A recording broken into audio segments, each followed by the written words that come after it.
Disclaimer: the information and education material contained herein is meant to promote the general understanding and dialogue of GAN's processing.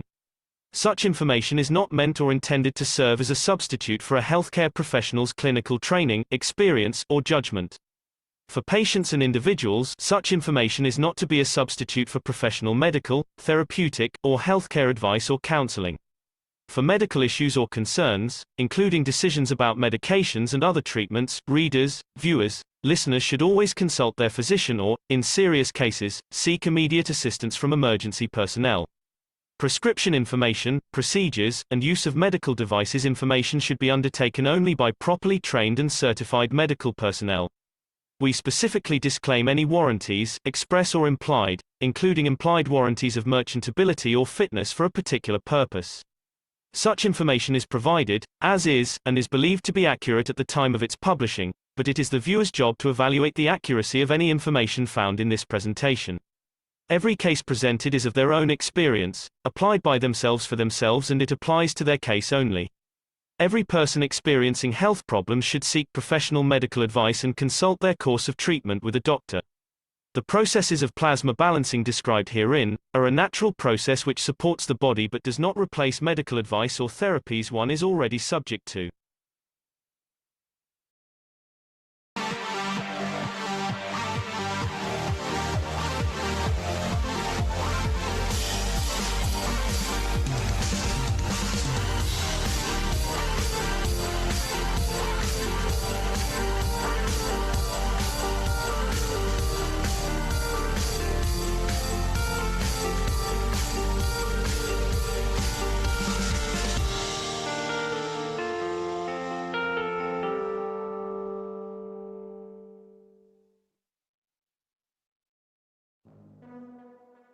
Innovative, revolutionary, stellar development, purest universal knowledge. In a transformative, futuristic design. The Universal Body Enhancement Spaceship Unit. The very first new evolutionary spaceship technology has been rolled out for mass production. Our Universal Body Enhancement Spaceship Unit is constructed from high-quality materials carefully selected by our team of experts. Embedding the essence of the new GAN's plasma science and technology, it uses collective plasma field technology for changing and enhancing the environment of the body of the man. This new plasma enhancement changes the environment of the body to allow it to return to its natural, balanced, energetic condition, as in the womb of the mother, allowing every cell in the body of the man to find its natural, original field strength balance. The shape and field distribution in this new space plasma technology replicates the inner structure of the universe and replicates the balance fields from which the man was created at the point of inception in the womb of the mother, not only receiving balance in the physical, but also in the emotional sense too. For the first time in the history of man, a system has been developed and delivered which not only enhances the physical body of the man, but also enhances the emotional part of the user of the system, hence reducing and eliminating many problems that could not be solved in the world of science, to bring the body of the man into near perfection, as at the time of birth. This new spaceship technology can be within the reach of every man today and can be ordered by medical practitioners, sports specialists, and healthcare centers. The Universal Enhancement Spaceship Unit, the future you have been waiting for, is here. The journey from space to spaceship technology has started. Every order is subject to a contractual agreement and might require additional accessories priced separately for applications according to each case. You can order or contact us at office@at.kfm.global for additional information.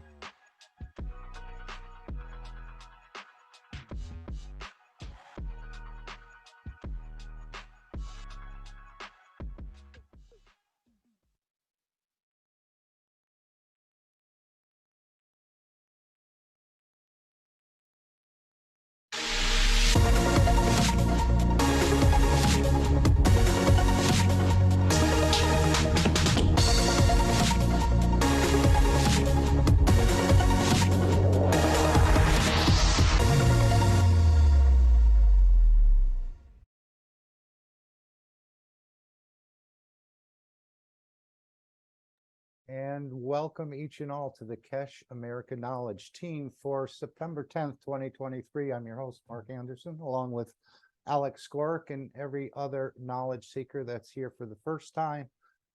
Even if you're a guest, this is a roundtable discussion as all souls are equal here, as well as across the universe. And we're learning more and more. We're going to cover some of the obviously 402, but only little excerpts of it. Again, much was shared.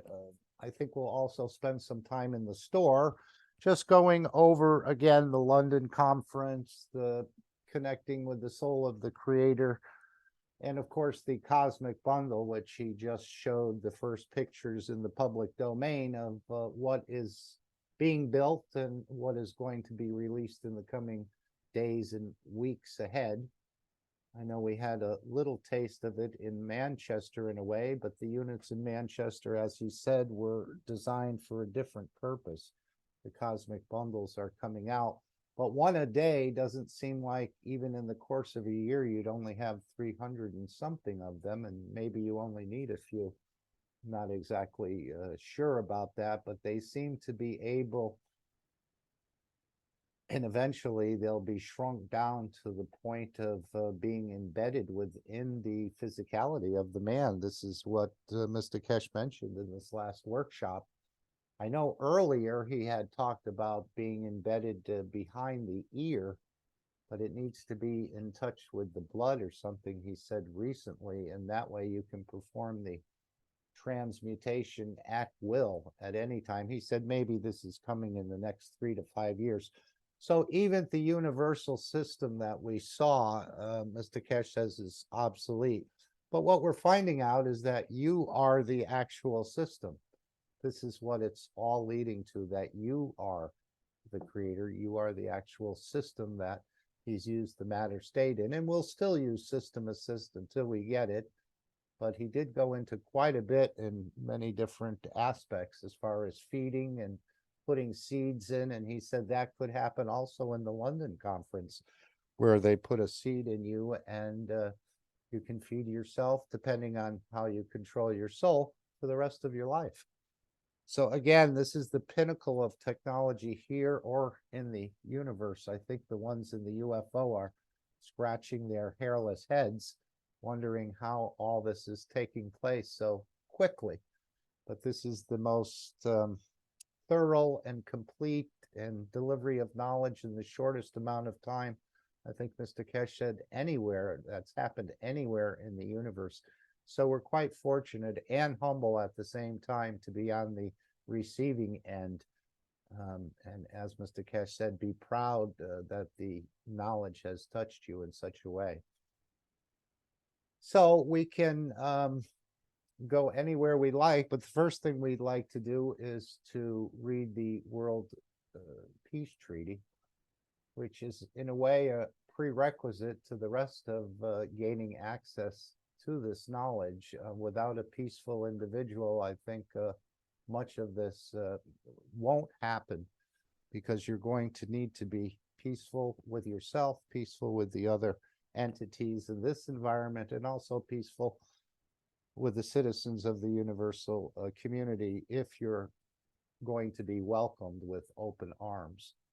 I think anyone who goes out there, as we've seen with the astronauts and things, would still, even though they didn't even realize the tendencies they had to kill and destroy other creatures, they seem to be welcomed off the moon in so many ways, and we've never returned.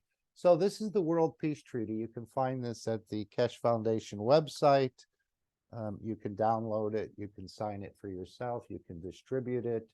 You don't even have to sign it with a pen. You can sign it with the pen of your soul. As we know, you probably never find anything written as you travel across the universe, but just the interaction of fields and emotions and plasmas. Would anyone like to read the World Peace Treaty?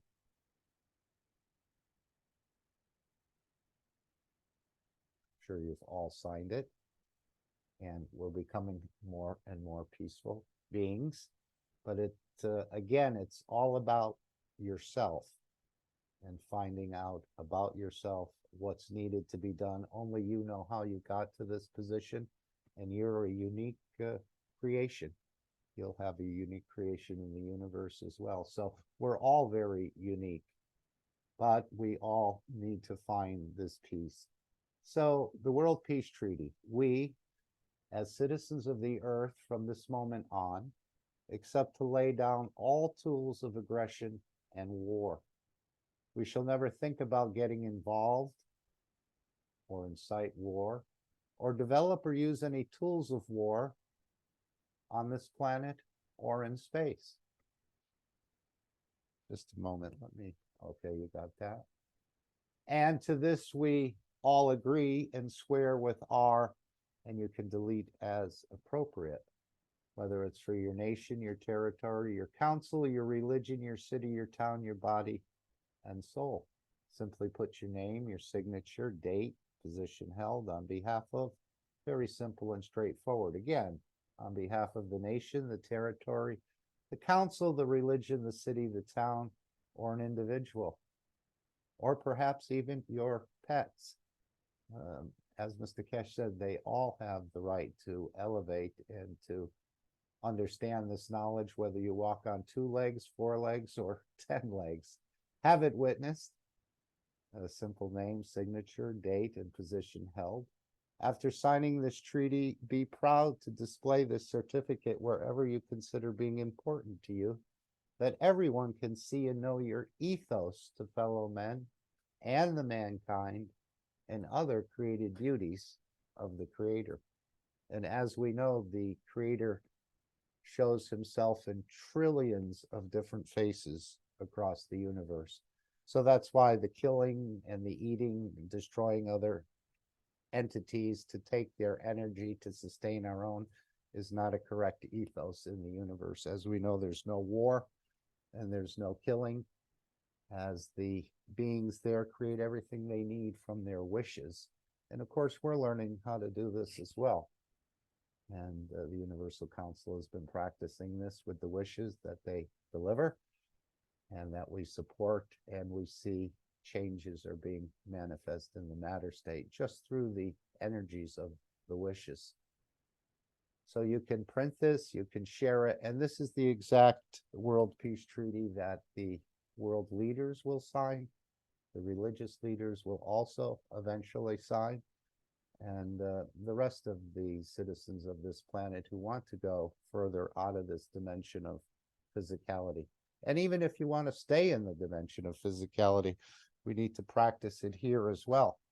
And that was one of the beauties. He talked about the London conference, being able to feed yourself, or at least reduce the consumption of food. Maybe we cannot stop eating completely. As he said, in China, at one point, we'll feed 1.5 billion people with no food on the plate. But the Chinese do like to chew, and it is a social structure, as even here, having picnics or outings and getting together over food and talking. So there'll still be some chewing going on, but I think more and more the reduction comes. And most of the trouble we get into is what we put in our mouths anyway. So I think this will bring a much better health condition to most of us, and obviously more enlightenment and understanding about being the creator who doesn't destroy any of its own creation, doesn't abuse any of its creation. And of course, you'll be creating things, universes, and planets, and the rest of it. As we know, your true children will come out of your soul in the future time. And so hopefully you'll create that peaceful planetary star condition where everyone has enough and no one needs to kill to exist, to survive. But we'll see how it goes. There's so much knowledge to completely understand. He basically just scratches the surface on most of this, and some of this we're still not ready for. But let's see what we are ready for. And I think the London conference is what's gearing up at this point in time. We'll start the workshop with this. This is called the Ambassadors Conference. And what Mr. Keshe is going to show we'll hear about it. Again, technologies that haven't even been discussed with the knowledge seekers, technologies that we can't even imagine exist. He said we thought we weren't ready, but apparently we are becoming more and more ready for this. But it won't be televised. Sorry, the plasma revolution at this point is not going to be televised. As we experienced in Manchester, we were asked not to share much about what happened there. It'll be the same with the London conference, I believe, but the press will be there, and they may report on something different, but all communication devices, recording devices, and the rest will not be allowed in. It'll just be basically for the participants. And there'll probably be some universal citizens there as well, making observations. I don't know. I'm just guessing. But this weekend conference is €1,500. And of course, you have to provide your own hotel and travel. Again, this is the Ambassadors Conference, which is the next big thing, although there is a week before from the 6th to the 10th, which you can sign up for. It's really not in the store at this point, but I believe that's €10,000. And again, that'll be a week of teachings by Mr. Keshe, which it should continue what was done in Manchester, and then leading up to this weekend, the Saturday the 11th and Sunday the 12th for this ambassadors meeting. And there will be quite tight security. And he talked about increasing the numbers to about 500 participants at this meeting.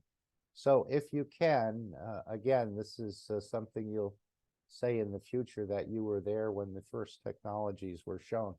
But let's hear what Mr. Keshe has to say in the workshop, if we can.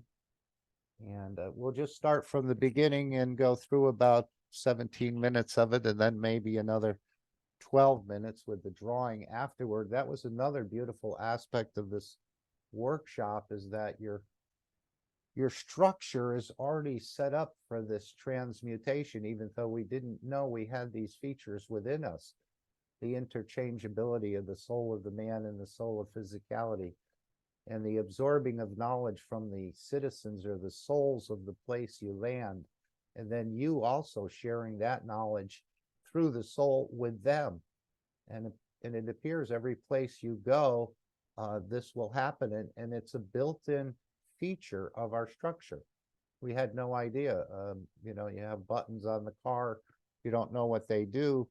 We don't even know we had buttons, but we're finding out that this interchangeability, this compatibility, this working together of the two energies, the soul of physicality, the soul of the man, is just a natural process. That's all it is. But we haven't even ever been exposed to it in a way. And the same with absorbing knowledge and sharing knowledge. It can all be done plasmatically. It doesn't have to be learning a language or studying in school to understand this knowledge, I think, anymore. It's going to come through the interaction of the fields. And of course, he said we have to understand not only this universe, but every other universe in the Unicos. So there's still plenty of learning to be had, I think, and knowledge to be gathered and knowledge to share in a peaceful way. So let's just start at the beginning, and we'll go through a little bit more of the London conference. But again, it's important for you to be there, if you can be there, to make arrangements. And you might have been saving up for your next Rolls Royce or something else, but if you can make it to this conference, it would be a blessing to humanity and helping whatever's going to go on there. It's just going to be an amazing process of things never even seen before. You'll be able to perhaps talk about them, maybe not. But this is the starting of the opening up of the knowledge. And I know in the Macau conference the week before, that's when we were going to have our London meeting, but it got pushed forward because the government of China has invited the Keshe Foundation to present health systems in Macau. And that conference will be controlled by the Chinese government. But Mr. Keshe said we're going to show in that one about the Parkinson's and perhaps ALS, how it can be eradicated in minutes with the new technology. So that may not be for public review at this point, but I think that's what will be shown there. And similar things or even more fantastic things in London the following weekend. So you can join for the 6th to the 10th of November for a special week with Mr. Keshe, culminating in Saturday and Sunday, the Ambassadors Conference. And then, of course, we have the monthly sessions, which we'll get into that as well. And this is connecting with the soul of the creator here. And of course, these are less expensive. You can participate in this. And there's a couple sessions. I think the follow-up part 2 will be on the 15th, but we worked on the salinity or the pH of the fluids in the body in a way. And also what's coming up is the sugar in the blood or the energy. And both of these are very important as in a way, prerequisites to a transmutation. So it's not just changing the pH only for health reasons, which we know it is healthier to have a higher pH if you can hold it there. But also, apparently, it shows when the conditions are correct for you to transmute in a way. I don't understand it fully, but there's something in the combination of the salinity and the sugar or energy within the blood that allows these conditions to happen, or the transmutation to happen, if the salinity and the energy sugars in the blood are perhaps correct or at the right point to allow a transmutation. So those are the two. And then, of course, the third aspect we're going to cover today is this cosmic ray bundle. And this is what he's saying is being built one at a time. I don't know how many have been ordered, and the price is now $4,800. But whether this goes along with the apps, or they're going to be built into these, or you just pay, it's already in there. The apps for energy. Hey, Mark. Yes. Sorry to interrupt. No, it's Was okay. the price ever less than 4,800 before? Yes, I think it was 3,800 original offer. So 1,000 increase Last year. Yeah. The same with the tickets for the conference. He said they would go from 1,500 for the ambassadors conference to over maybe 5,000. So if you're going to sign up for the ambassadors conference, I know he asked that the people close the ambassadors conference very soon, because they're going to raise the price and bring in some other corporate people, maybe press people, other scientists who want to be there. So if you're thinking about going to the ambassadors conference, I would hurry that up. You have to pay for your own plane. You have to pay for your own hotel, lodging, meals, etc. But that would only be one night if you just came for the weekend. But yes, I think this was $3,800 last year when it was initially offered. And again, making one a day or one every 2 days, he said these are not easy to put together. And even if you made one a day over the course of a year, that would only be 350 odd units. So I'm not exactly sure where they're going with this. But he said in the future, this whole device would be, it wouldn't have the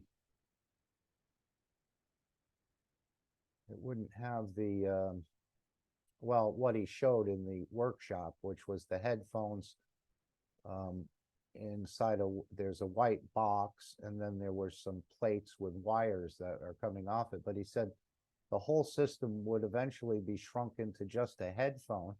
And then that system could be shrunk into something that can be implanted within the body of the man, near the blood flow, as I understand it, which of course would probably reduce the cage that blood creates around the soul and allow expansion or transmutation at any time.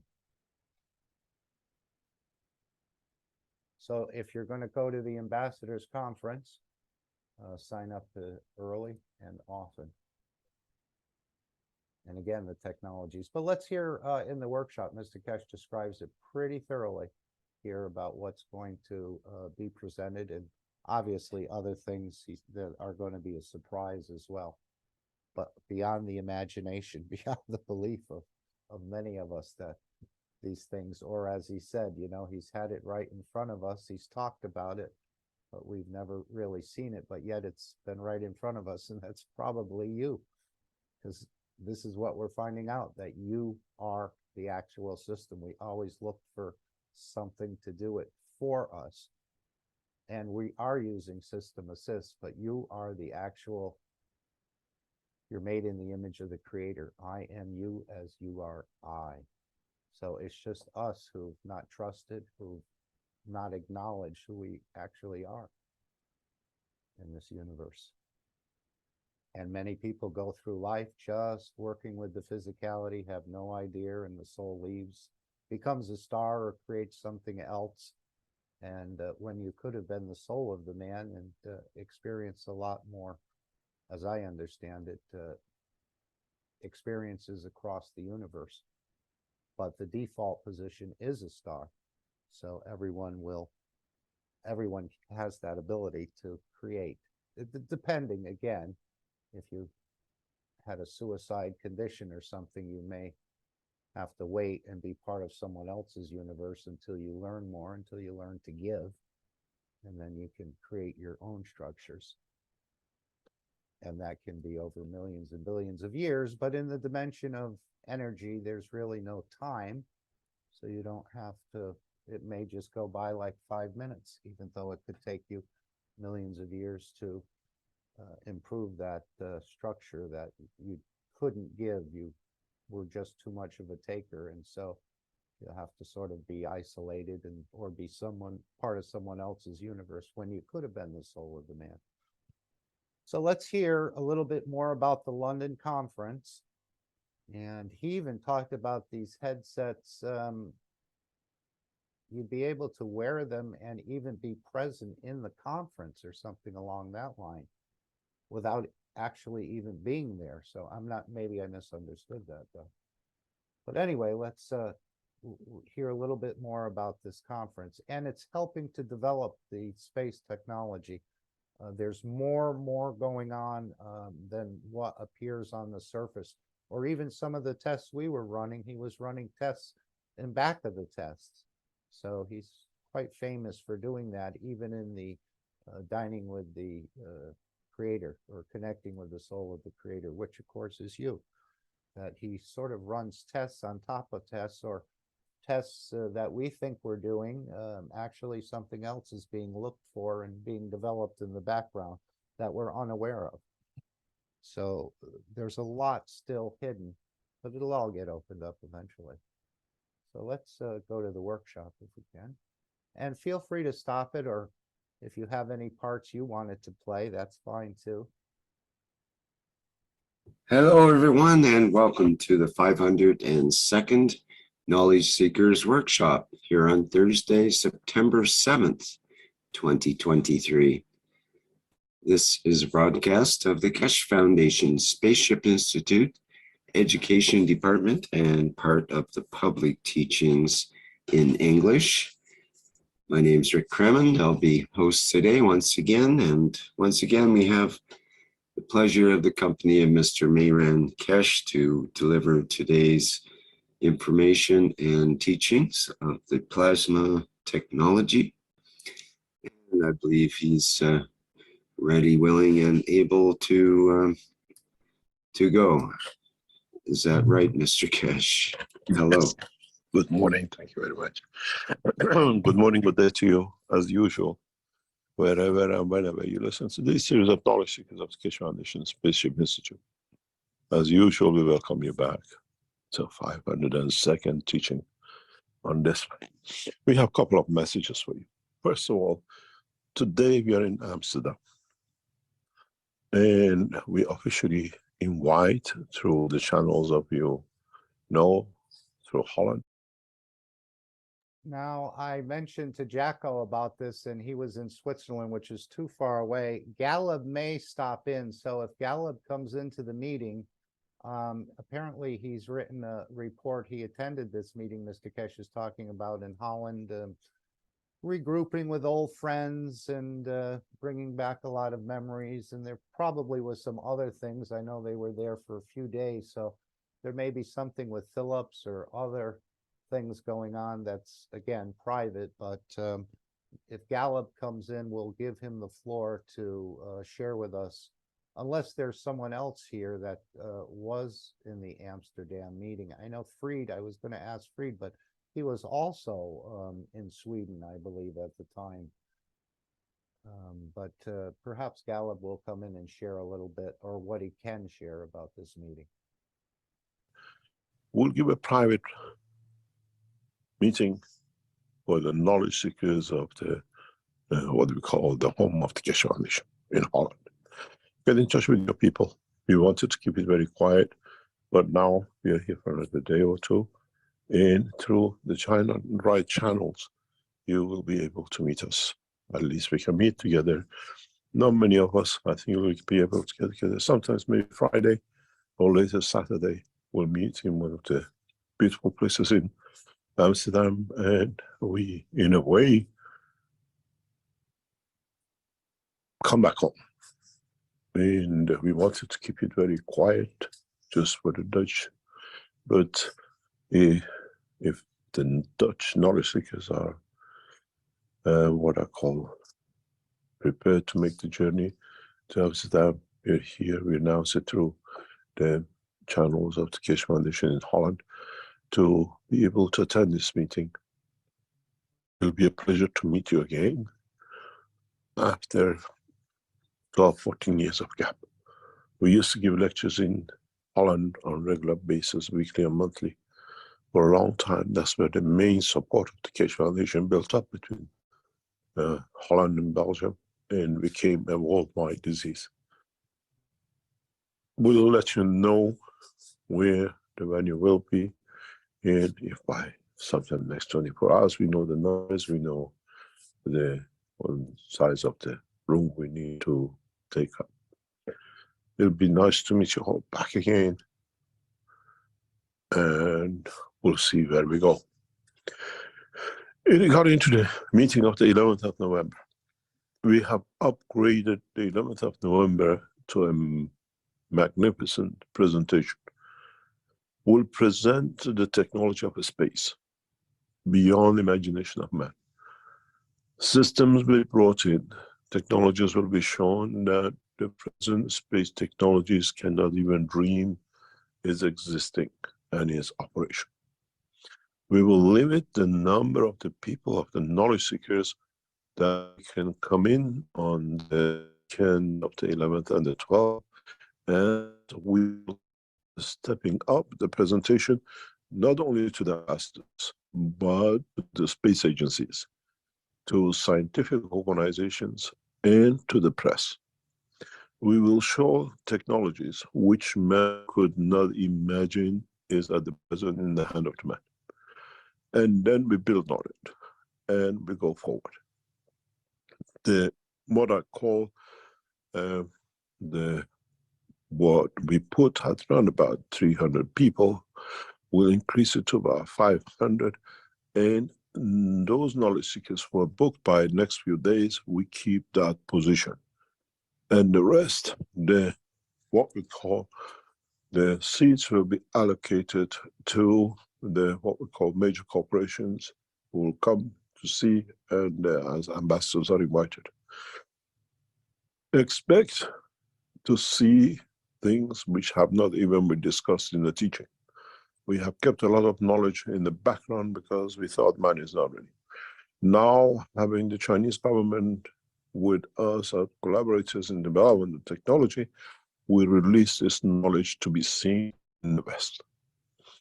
Knowledge which even our own knowledge seekers do not understand exists within us. And then we take this progress forward to the next step.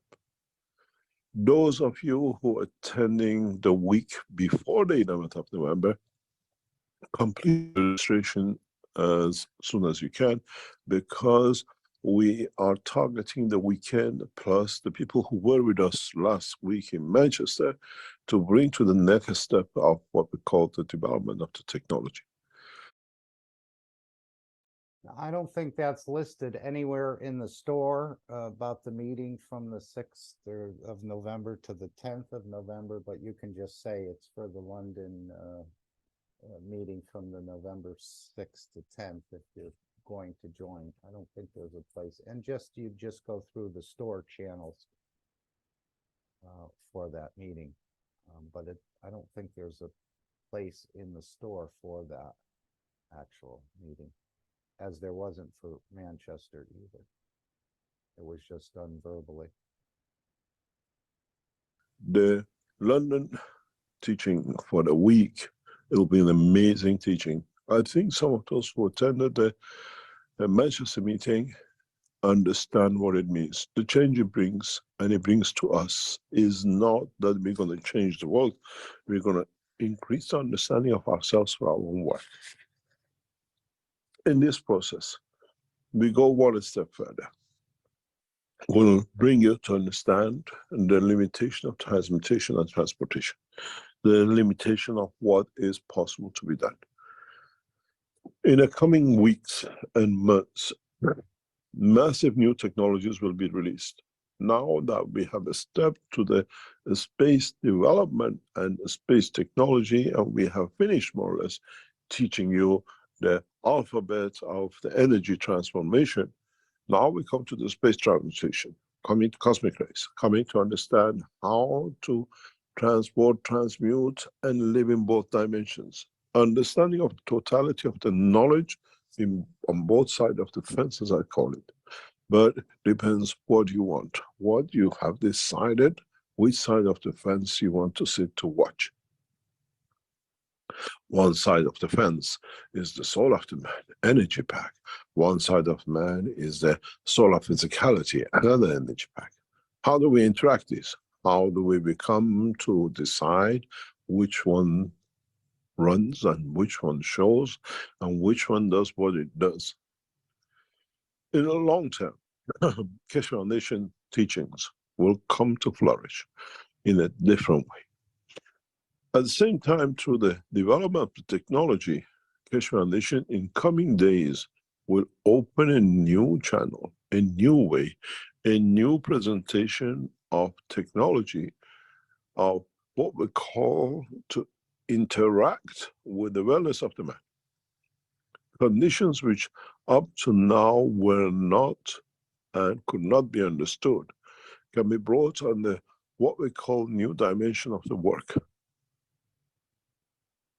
Diseases that the doctors could not imagine can be changed in minutes and days, now will be offered to the scientific world. Conditions which we could not imagine can be handled so easily. By interaction of the fields, new technologies, new systems will be delivered, and it's already under use, that will bring the possibility of eradication of Parkinson, eradication of illnesses like ILS and other conditions, very much eradication of what we call the neurosystem of the man, which cannot handle the physicality of the man. In connecting the soul of the man with the soul of physicality, and with it connecting to what we call the physical dimension of the man. Keshe Foundation, as we showed you and as we developed the technologies, in respect to coma, as we showed, it took us weeks and months of operation to bring back a coma in condition, as we saw with Naomi and other cases. Now the technology has developed in such a rapid way that it can be done within minutes. We'll open this side of the knowledge, hopefully with the permission of the Chinese government, Macau presentation of the health. We will show the effectiveness of the new breakthrough in science, where people with Parkinson within days, hours, and minutes walk away from the painful life which has been brought through the condition. We will. Right. I don't know if he's going to show videos of that happening within days or minutes, or actually at the actual conference, there'll be some people who are certified Parkinson's victims or Alzheimer's victims. And again, I don't know, sometimes it takes more than one session or process to complete, but he said it's been shrunk down where it used to take us a long time to bring someone out of a coma, or sometimes maybe not so long. Now that gap has been shrunk to almost a very, very short period of time. So this is what's going to be shown, whether it'll be on a video shown or whether it'll be demonstrated live. I'm sure they're collaborating it together right now because the conference is coming up in a matter of a number of weeks. Open a new technology that will be delivered in conjunction with what we already developed, eradication of the cancer through the scientific world and through, again, working through the operation of ours in China. In a way, we transfer the knowledge to the doctors and we show them the system, and it's for them to use. We have tested this in many ways. But now, in the past few weeks, we see an end to a lot of these things. Some of the results and tests from our side shows the 100% correct result has been achieved and can be achieved and can be developed over weeks and months, eradicating the what we call the paralysis of the body of the man in the physical dimension. This technology has been done very much before, but now is coming into flourishing. What we ask for and what we ask is to start up the new trials, what we call conversion of the energies of the man in a dimension of the soul of physicality to the what we call physicality of the man. These we have seen the results of. We know exactly what we've got to do. In a way, even our obesos and the systems we use in LINS and now into our service centers has become totally obsolete. I kept this technology back till the day, someday, like the conference in London comes, that the man can test. And now we are ready to show. We are ready to show most of the disease of the physicality of the man can be eradicated in a space, will not exist.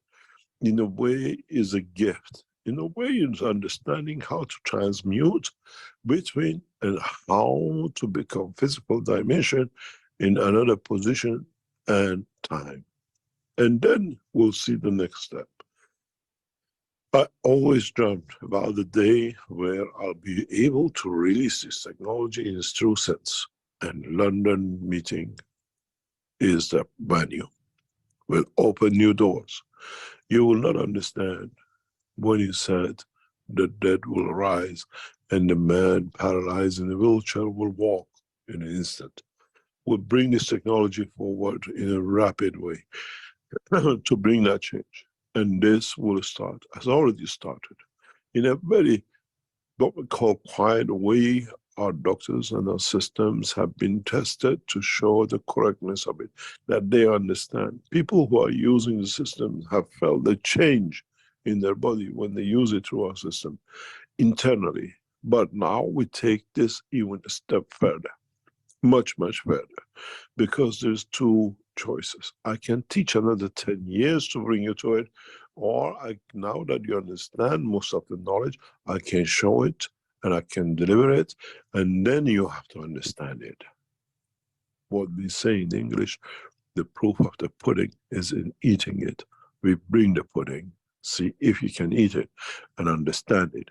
Intellect, knowledge, science will become instantaneous transfer. Whatever is the knowledge of the man can be transferred instantaneously. It does not matter what language, what emotion.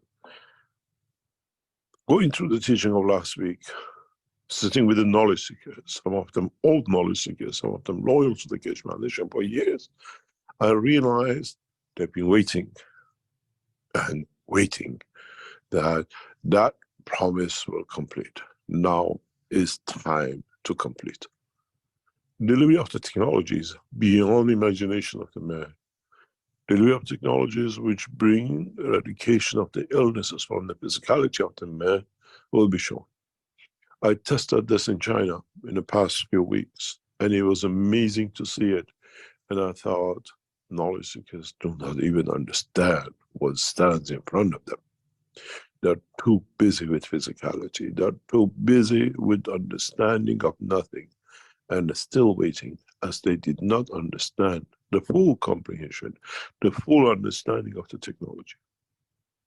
Maybe it's time to show, but not become magician, as you have the fundamental understanding of the technology, as many of you have understood. As I said to a knowledge seeker in the past few days, the biggest show on earth about the space technology will be shown on the 11th of November in London. A show will not the show, but it shows what technology is and what the space technologies of today have to abandon. Will bring an end to nuclear warfare, will bring an end to greed of the man for every element of the creation. We are not here to impress, we are here to bring the change. And this change will be shown in its first step on the 11th of November in London. The venue is limited, and as I said to the head of the Keshe Foundation in the past few days, close the registration within the next few days. We'll increase the price to the position that no knowledge seekers can afford, because we want to bring in the world to see, as there is enough knowledge seekers who come in through the 200 sessions and through the other channels of the Keshe Foundation. Now it's time for the world to see, and for press to be impressed in what they denied themselves and humanity for past years. I'll show technologies in London on the 11th of November that will baffle the world of science, will change the course, and will bring what I plan to do for years. Knowledge and technologies which make most of the technology of today obsolete. This transformation and this transmutation in knowledge is needed to be brought in now that we have enough time to stop every other possibility of another cycle of war, as the man is not busy with something else. In London presentation, you will see some of the most amazing things as knowledge seekers that say, wow, it was in front of us and we didn't see it. He always talked about it, but now he shows it. Now you understand the change. Now you understand the limitation. Those of you who were in Manchester were touched by just what I call the first soft feathers of the knowledge in understanding yourself, in transmutation and transportation of dimension of physicality, and understanding it, how you can do it. Will bring and show technologies in London that will baffle the world of the science, that how much we have misunderstood and how much we've done wrong in our dimension of understanding the transmutation. We have reached the limitation of matter state life.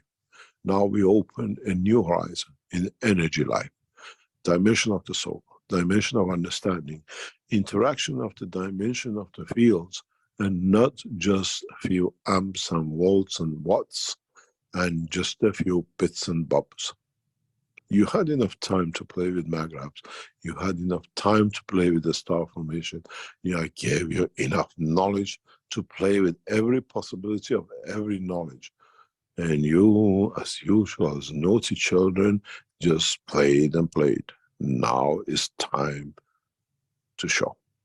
It's time to bring the dimension of understanding and the challenges which face man in the dimension of the physical transportation and transmutation.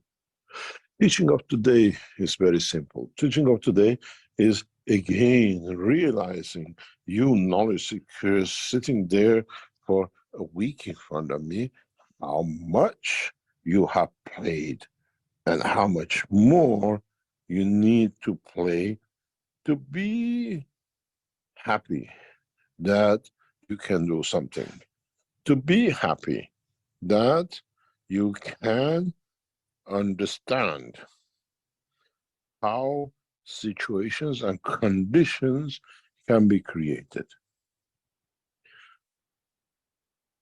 In understanding of the technology, in understanding of the what we call the totality of the work of the energies of the body of the man, we come to realize something very important. Okay, so we can see how important the London conference is, and if you have to borrow or beg, or I wouldn't say steal, but if you can raise the funds, I would go ahead and do that and register for the session. Again, this is something that you will tell your grandchildren about. You were there, you were part of it. And even if you're not there, you're still supporting and helping bringing the change. But Mr. Keshe is encouraging everyone that can to be there. Technologies, again, that are just beyond the imagination, haven't even been discussed with the knowledge seekers. And he feels it's time that we've matured to a way, but yet we still need to play and play and play some more. So this is a beautiful part. Yes, Jacko? Yes, Mark, I was last Friday in the meeting, and I would like to share a little bit of that. It was, as usual, a very, very nice connection, but what was very special was that I felt that something changed in my body during the session. I had this before when I was in the system in Linz, but this time it was in the remote too. There was only one system active. The rest, we were all relaxing, and it was in the body. I felt something worked, something changed. And in the evening session with the Universal Council, I told it, and Marie said she had exactly the same. So we're at this point where the systems can directly interact with and in the body. And if you listen, did you have to work at it? Did you have to read the book 25 times? Did you have to review a knowledge seekers workshop 100 times? Or is it in a way a gift? It happens. And if you listen to what Mr. Keshe says in the last two teachings, this changed drastically. Before it was that we needed the knowledge, and we had to be prepared, we had to open up. Of course, there will be a certain allowance of the soul is necessary, I feel. But the changes that happen on physicality is directly, without anything else. And it was a beautiful experience. I agree. I think with the plasmatic water, he said we put something in your brain, or maybe they switched a switch in a way. So I think a lot of these things can be activated within participants remotely. And again, depending, I don't know exactly what's going on in the background, but we know what's trying to be achieved with the salinity. And I don't know why. Go back to what he said. Yeah. If we go back to the basics, the rays, the plasmas, the changing of physicality that is possible. But physicality is a manifestation. And now we get to the source. And if we understand that, then you understand there's no limit. And with that, it's really wonderful to experience what all is possible. And if you think about what is to come, what is still open, You no mean limit. you have features that you've never explored within yourself? We all do, right? Yeah, it's hard to say. As Mr. Keshe says, we don't want to do magic. We don't want to expose that. But from the point of feeling and the point of energy, we are only in the beginning. This is only the very, very first steps Yes. of what is possible. And I can also share, I had a dream, it was about 1.5 weeks ago. I woke up, it was in the phase, but I was still in dreamland. And I was thinking about the firefighting. You know, he promised that one day we will do more on firefighting. And since that is my part, since 31 years, I felt it, but just by thinking, there was an object that was burning, and I reduced the oxygen from 21 to 70% and raised the nitrogen from about 5 to 8%. And then the fire just went back, it just reduced, and there was absolutely no danger anymore. And I felt like, yes, this is working with the soul. If you can change your environment, why shouldn't you change another environment? And yeah, I was just thinking, my goodness, this we have to teach the others as soon as we understand and we can practice it on a regular basis. So there may still be firemen and firefighters, but they may approach it in a different manner. You're suggesting? Yeah, it is. If you can do this alone, then you don't need 100 people to fight the fire from an apartment, you know, or a building. And you don't need all these trucks and all these materials, which cost hundreds and thousands, millions sometimes. It's not necessary anymore. And what I remember, Mr. Keshe also said that you can create your environment so you will not be harmed by any gases or smoke or whatever if you want to save people. So if you can go in, change that environment to a normal breathing environment, get this person that has to be saved and get him out. Do you think And we put out all fires, or are some fires needed in a way in the woods and where there's, you know, no structures, even though there are animals and everything else? Would we want to put out every single fire that erupts from lightning or whatever? definitely not. Okay. In this way, we have to understand. I was discussing with Joseph this afternoon. You have to understand that the soul has certain experiences to go through, and we should understand that in that case, if we would help, we would stop this soul to do a certain experience, and that would also not be right. So I think that is one of the very, very important things.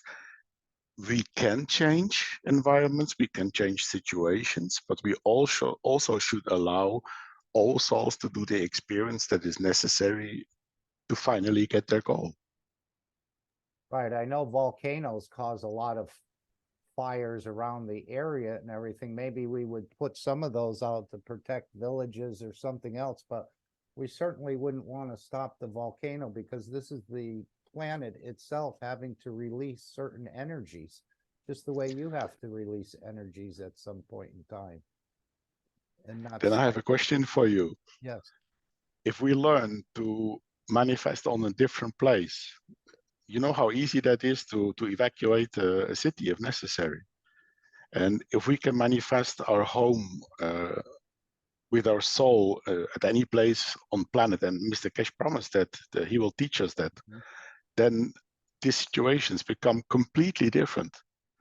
You can leave nature for what is necessary to do what is, but yeah, the souls who are there and who want to be on a different place, they can immediately change. Or even create So, a dome of protection over a village or a city near a volcano, for example. yes. Mm. Beautiful thoughts and a beautiful future. Yes. Okay. Thank you. Yes, thank you. Anyone else want to share anything? We'll go back to the, I'm just looking to see if Galeb has come in. And I don't see him yet, but he did take some notes on the meeting. Let's just see if we can go back to where we were. We're going to move this up a little bit and spend another 10 minutes on this drawing, what Mr. Keshe was talking about here. How our structure is really tailor-made in a way. It comes with this interchangeability or connection between the soul of physicality and the soul of the man. It's built in a universal structure, as I understand it. It's just a natural thing. And to absorb knowledge as well through the fields of the souls or the beings that enter or exist in a certain place, you would manifest. Your knowledge becomes part of them, and their knowledge, speaking, understanding culture, and so on, emotions, becomes part of yours. And this is all features built into this structure that we exist in. So it's, again, it's very beautiful. We didn't realize we had so many unexplored features in a way, and maybe this is what he's talking about, being able to play more and more with them. So let's just go and hear this little drawing here, and we'll only go through about half of it, but this knowledge can be transferred. This is the way knowledge, I think, will work among people as well. That we don't have to spend all the time in the classroom and the blackboards, the whiteboards, and the rest of it, or reading the books, even though we'll continue to understand them. There's so much we haven't understood, but there's a lot of transferring going on automatically. It's just we haven't realized that we could do it that way. As Mr. Keshe said, you take from this knowledge what your intellect allows, but again, he's also talking about transferring of the knowledge through the souls, which again sounds to any college professor, how can you learn anything if you don't attend my class? In a dimension of the physicality of the man. Oh, very nice shape. Now, where do I find colors?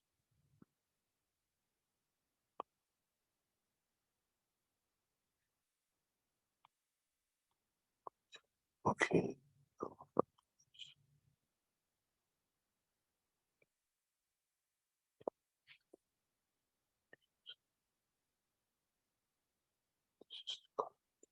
Yeah. We know in the dimension of physicality of the man, man has no physical dimension if there is not an environmental field, which means we have no dimension, oops, if there was no magnetical gravitational field of the earth around us. If we move to another dimension, if we move to another position, and the environment changes, we'll find out that us as man will not exist. This is a very nice trick. But what will be interesting for most of us is if we change the field, the environmental field, do we become invisible?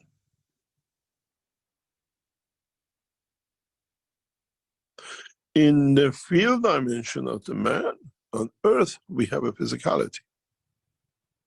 When we change the fields, we disappear. What kind of new creatures would be us manifesting ourselves at?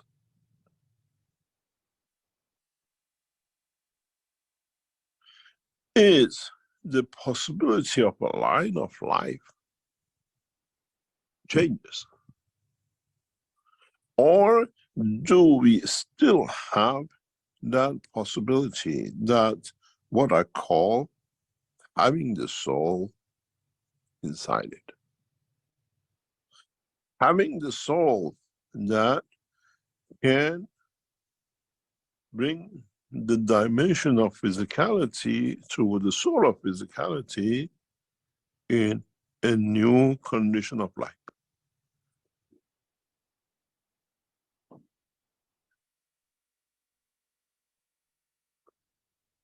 In a way, if we change, if we bring a new condition, a new environment, how would we look? Would we trust to be able to go back to our original colors and conditions and life as a man? Would we think as a man in a dimension, or would we think as a new creature, new understanding according to the environment we manifest ourselves?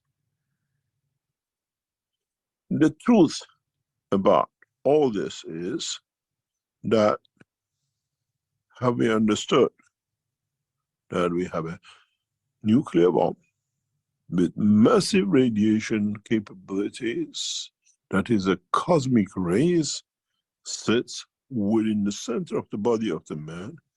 We call it the soul of the man.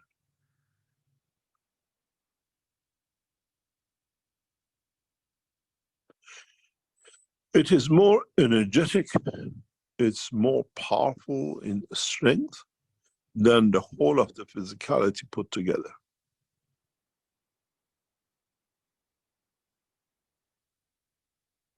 Body of the man is made of billions and billions of cells, and each cell itself has an energy to maintain its position and the condition of life. So the body of the man physically is a energy packs times billions, trillions.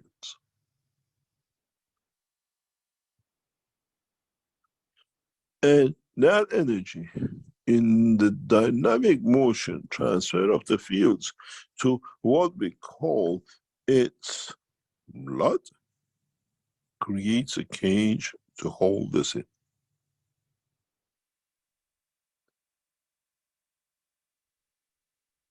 One energy pack encaging another. But there is an interconnection between these two that allows one to be embedded inside the other. In a way, if you look at it in a bigger scale, you have your physical dimension outside from the interaction of these two. It's very much like gravity and magnetical field. In their interaction, we create the mass. Physicality. There is no difference if you call the soul of physicality magnetical field and the soul of the man the gravitational field, with the capability that one can change position with the other. Through an interconnection, through an interline power level, what we call common denominator, they can switch from one to another. Then this switch will decide in interaction with the environment how you manifest yourself at a point and a place. You switch the fields to the dimension of physicality, what do we have? We are going to have an amazing condition where what we call the dimension of the interaction, dimension of the position and the position of the fields can create the different dimension of physicality of the man in the same environment. What it means, you can change slightly the emotion, the dimension, and the direction. And then in that process, you can turn from being a white man to a black man. Because the environment of the earth has not changed. Is the field emotion of the place you live with allows you to do the transmutation. You look like Chinese, you speak Chinese, you understand the emotion of the Chinese language. Because now you kept within the gravitational magnetic field of the planet Earth. Is the inertia and a position in respect to the center and a condition of the fields of the inertia created, which gives you that environment. Don't forget, when you enter a new environment, let's say from England you go to China, the soul of the Chinese dictates part of that inertia. The soul of emotion of the nation, culture, language, dictates that part of inertia. That's why you manifest yourself if you decide as a Chinese and understand the whole lot. Then the language and the dictionaries are not needed, because now you don't need to press this and it gives you the meaning but not the emotion of. Now when you speak, you understand your soul has the emotion of the feeling of the word too. Now you decide to change the gravitational field of the earth to the moon. Now you manifest yourself in that position in the moon as a man of the moon. Is there a life on the moon? Is the collective life and interaction of your soul with it teaches you how to communicate, how to exist? Or you create a new dimension that the interaction of the emotion of the soul of the man and the soul of his guardian man translates that to the existence on that planet.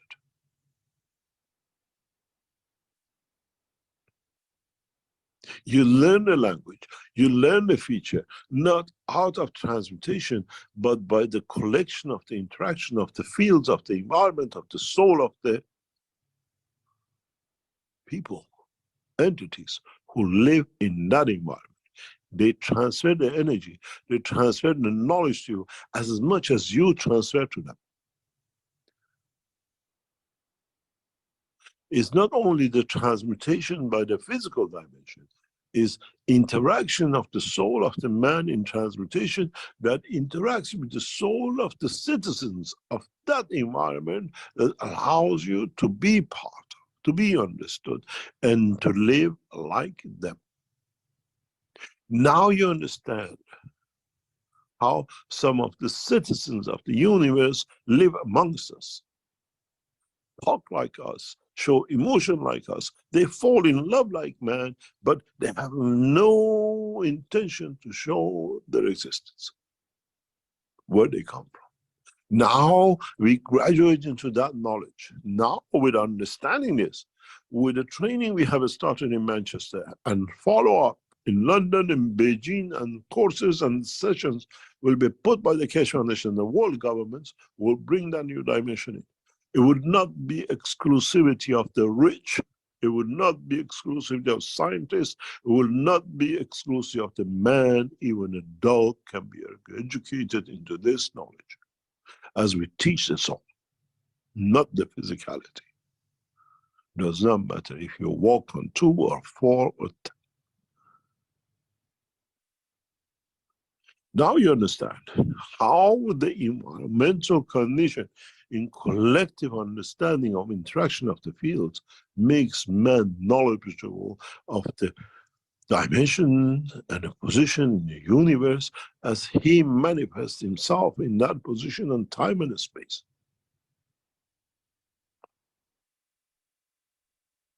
But Okay, so there's more to this, and you can pick it up. We stopped it at about 53 minutes.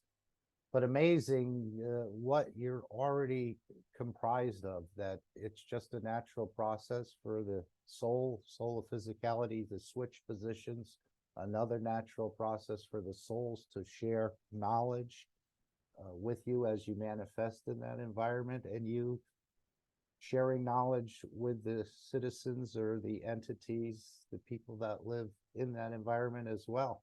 So these are features that, again, only thought of in a dream in a way as magic of some sort of powers, but this is what Mr. Keshe is opening up, our grace and our beauty, our understanding of our own grace and our own beauty as being made in the image of the Creator and what we can do. And then he talked about becoming invisible, which is a different dimension.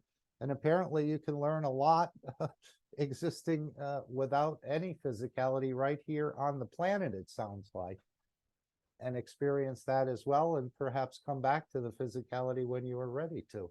So there's so many possibilities. Again, I don't understand that deeply, but we're trying, and this is what the Keshe Foundation is bringing forward for all. So that's why it's important, if you can make it to the London conference, to forego that next vacation or the new car you have already picked out, or maybe even to 4 new tires, which can go for about $1,500 on your existing car. That would be money wisely spent for your own. Again, it's all about you and your operation of yourself and your own structure, not so much telling the others how to do it and what to do and do it this way and you're doing it wrong. No, it's all about us finding our own grace and beauty in a way, and our own capabilities. This is what he seems to be stressing to me at this point. Anyone else want to share anything else? And as we didn't hear anything much out of Manchester, I think, again, you're going to be, it'll be the same thing in the London conference. And let's just, I think Thomas asked a question about this, if we can just go to that little part here. Let's see, it's pretty close here, I think. And Thomas was asking, you know, is it going to be televised? Is it going to be recorded in London so we could understand more? Mr. Keshe said no. So it's going to be the same procedures that we just experienced in Manchester, and probably the week before as well. None of that has been recorded. I mean, from the 6th to the 10th of November. It's not going to be probably recorded, but just to be experienced by those who are there. Go ahead, our Thomas here. If you could say who you are and where you're from.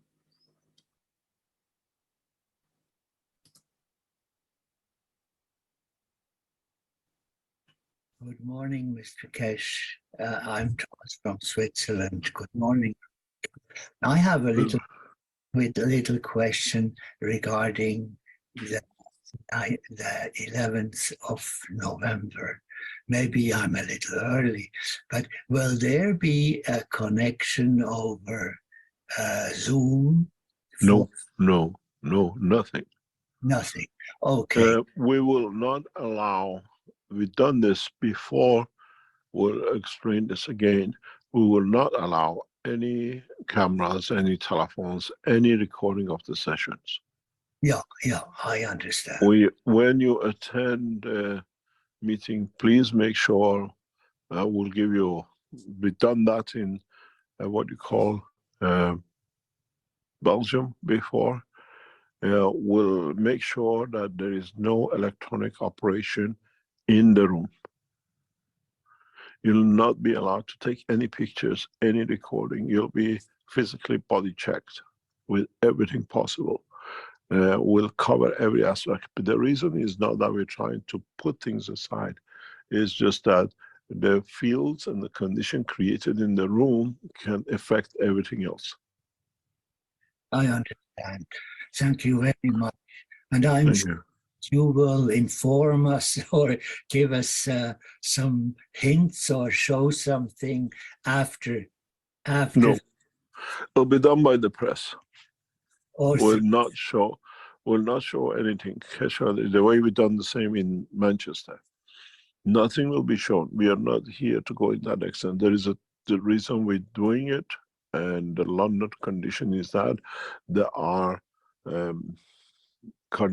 different condition in London than we ever been positioned in. I see. So maybe we will be informed through the presence of the press afterwards. Anyway, Or people. Yeah, depends how it gets reported, but even the press, we try to bring a very tight control on it. There is a huge reason for this, and as I said, there is no difference between the cameraman of the press and the individuals. This is a very,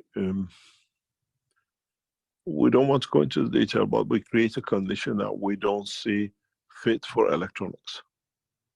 okay. Even us have a problem in trying to see how we present things will not affect our own system. It's a beautiful presentation and a breakthrough in science. And it'll be shown in a very, very effective way.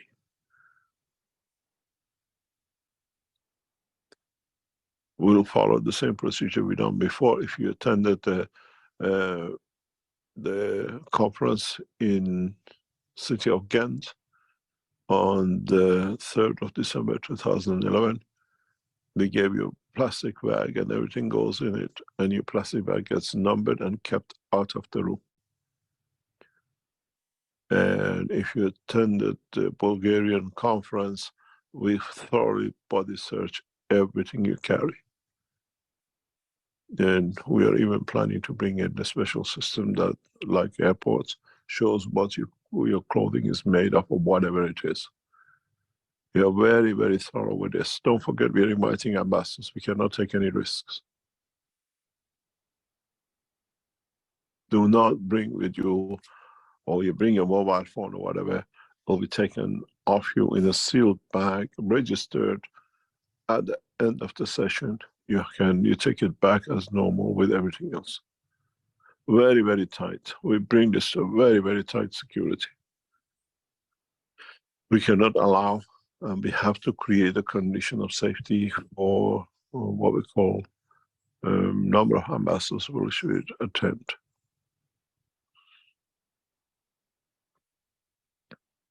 This is one of the reasons when we did the first ambassadorial meeting in Nino, we did not allow any knowledge seekers because we had to create that condition of safety for the ambassadors.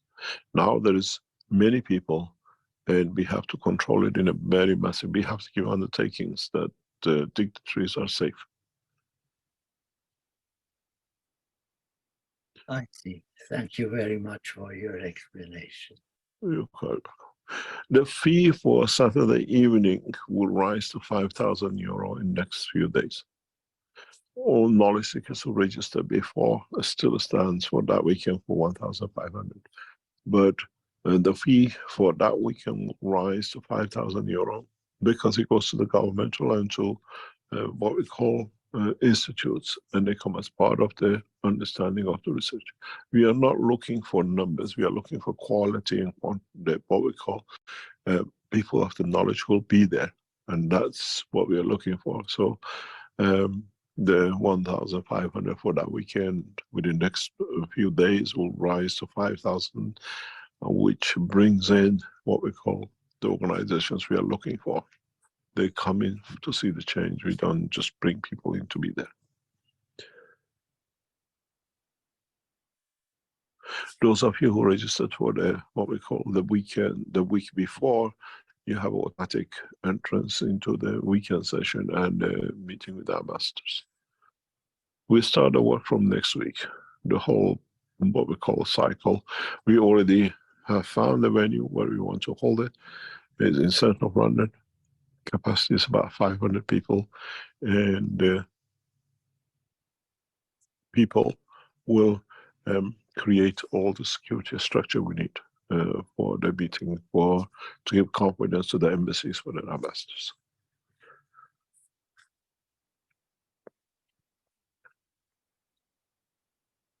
Any other question?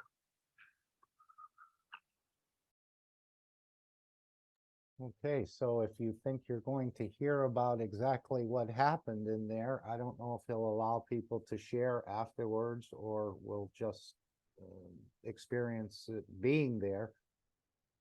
But it sounds like without you actually being there, there's going to be no recording and not a lot of sharing, unless perhaps the Chinese government, which is their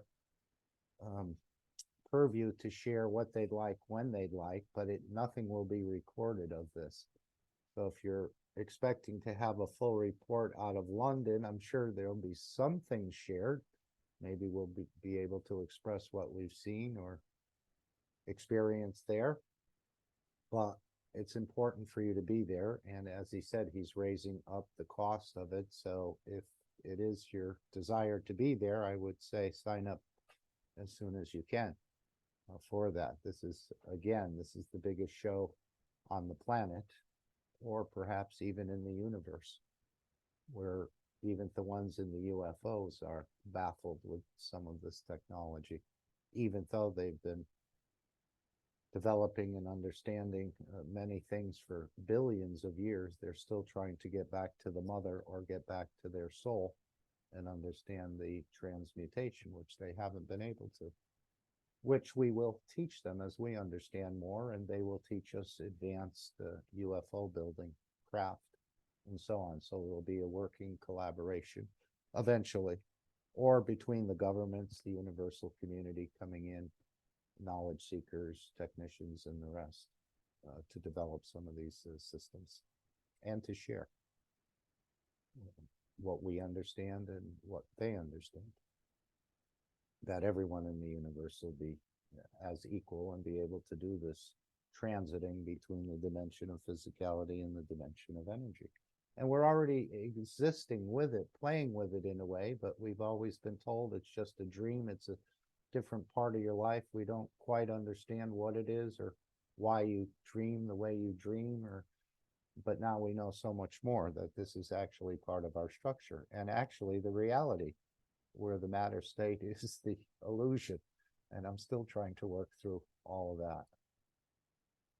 So let's go back again to the store, and and feel free to add any comments or put any comments in the chat that we can read and we can share. If we go back to the connecting with the soul of the creator, this one, and right now they're working on pH and salinity. There'll be a second session of the first session, I think, this Friday coming up. I think Mr. Keshe said there was a follow-up session a week from last Friday, again on the pH and salinity.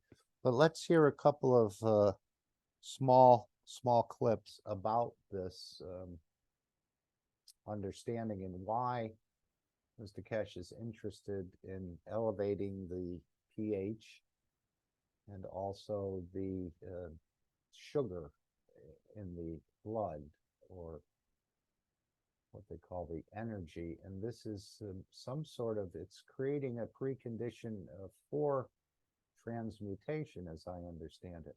But let's see if we can just go back a little bit here, and then we'll go forward. Let's see.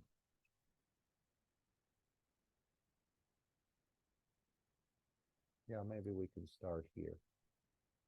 Any thoughts? And if you have any questions, if you don't want to open your mic, you can always put something in the chat, especially when Alex is coming in shortly after we do the Dome of Peace.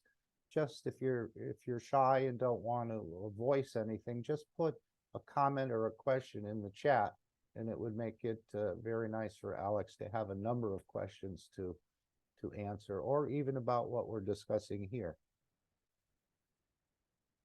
But let's hear a little bit more about the pH and the sugar in the blood. Tomorrow, please make sure you do your what we call test before, and you can test after the session, and we would like to put a questionnaire to you during the end part of the session. And then it'll be the same next Friday. And those of you who registered for the, what we call the sign of your soul, Monday, the 11th and the 18th, you've received emails. Please respond to it. Most of you have, I think about 3 or 4 people I was told have not responded. If you can go to your junk, if you haven't received any mail, maybe it has gone to your junk mail, and respond to the time you want to be during the session for what we call fingerprint of your soul. So tomorrow we got the numbers which we wanted is to what we call test the most important part of the technologies application, and then the same next week. And it's a very interactive. Within the first 1 hour, 1.5 hours, we'll see the condition and the results, and then we ask you to retest yourself and then come back in and fill in the questionnaire. And this is important for us that we see the change, and then we'll tell you later on what does this mean and how you have brought a massive next step towards the space development, the space technology, and many, many other applications. So if you have So again, you're helping develop the space technology by participating in these sessions here, and this is called Connecting with the Soul of the Creator. So these are very important for developing the space technology, and again, in a way, you're being cataloged, some sort of interaction of fields and so on, and other tests going on in the background. So and he doesn't explain it all, but the idea is to bring the pH into a certain range and hold it there as a precondition for transmutation. Now there's another part here we can go to. Let me just move it up a little bit. We'll spend about 10 minutes there. I think 157.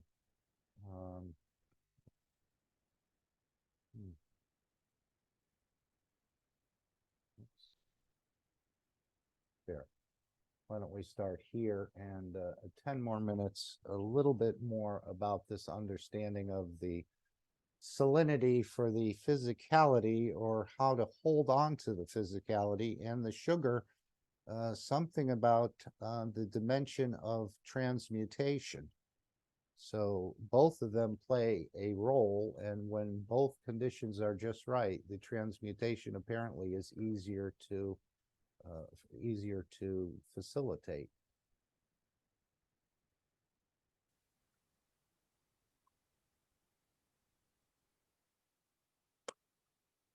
any other question?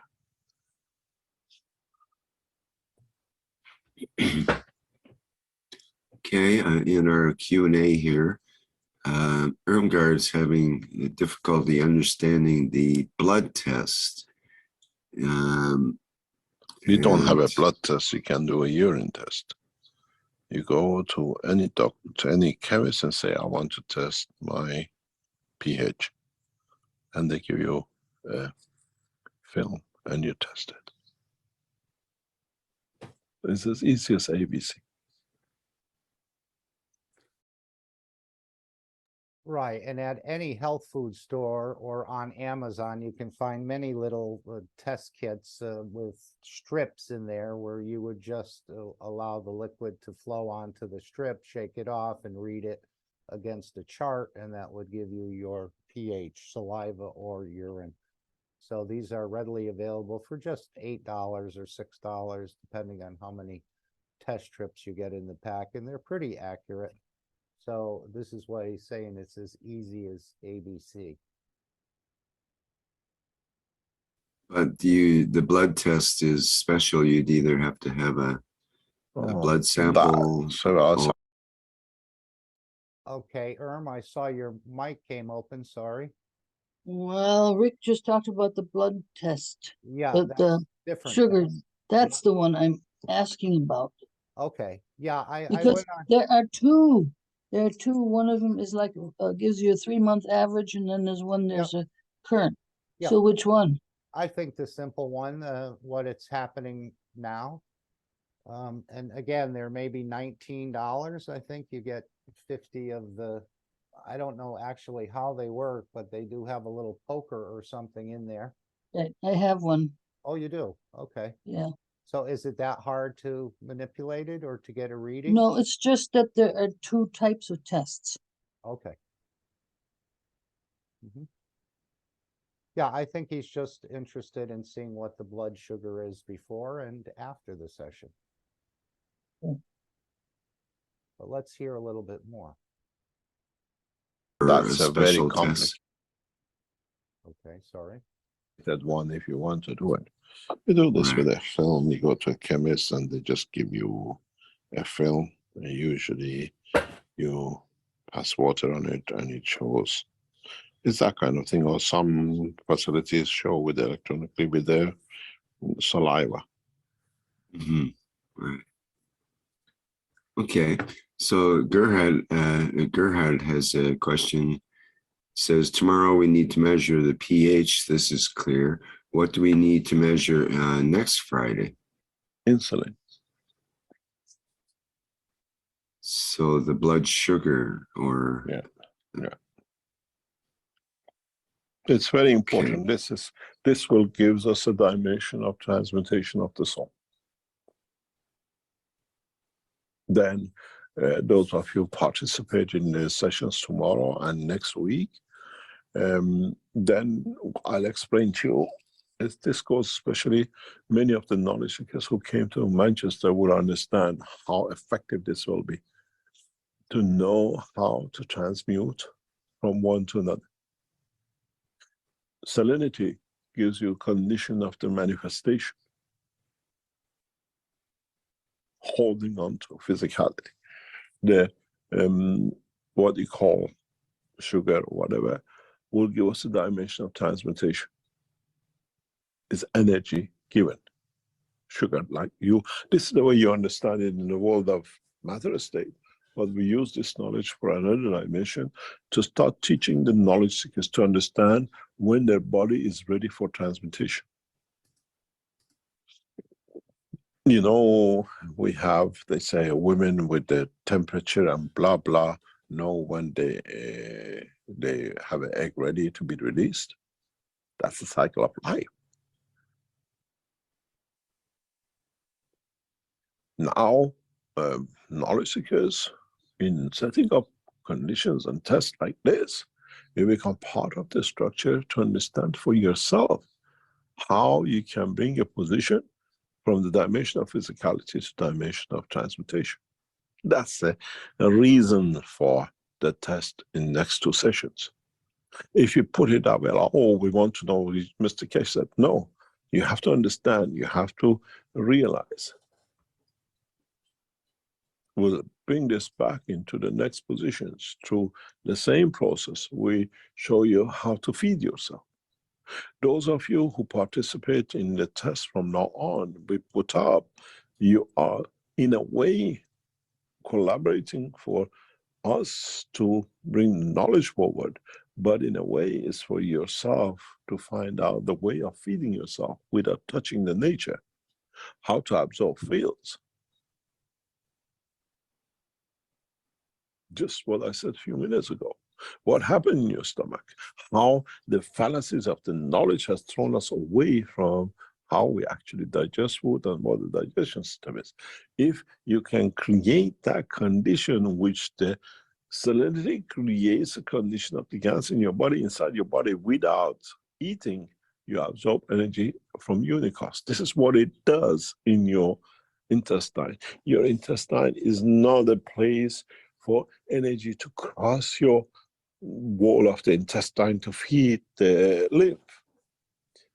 By the law of physics, by the law of plasma, you create that seed inside the stomach, and the cosmos has a bigger dimension field strength that by trying to feed, trying to connect with that seed in your stomach, creates energy crossing your body. This is what we do. We put a double loaded patch on the back and a single patch in the front. Why do we do this? Your spinal cord is a transmitter of that energy which comes through your body. If I explain how in depth we have got you to do things without you knowing, you'll understand how you've been educated to the knowledge of the universe, but you don't understand. You're still looking for that. As I said in the last week, with one of our knowledge seekers who's heavily involved in magraphs, you're always looking for a few volts, but you do not see the mega energy which is available through the whole system.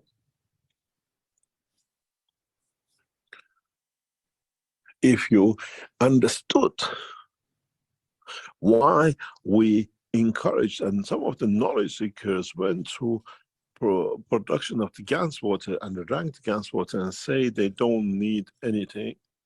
Why? Because instead of eating the food, converting it into a nano, converting it into Gans in the stomach, and then putting it into intestine, this energy water you drink becomes that seed that absorbs energy from the universe, the 80% you need. How hard is this to understand? Why does it look like a magic? Because you didn't understand the knowledge. You were too busy, not kidding, not saying, but you never understood the structure of the science behind it. I always said, you take from this technology according to your intelligence.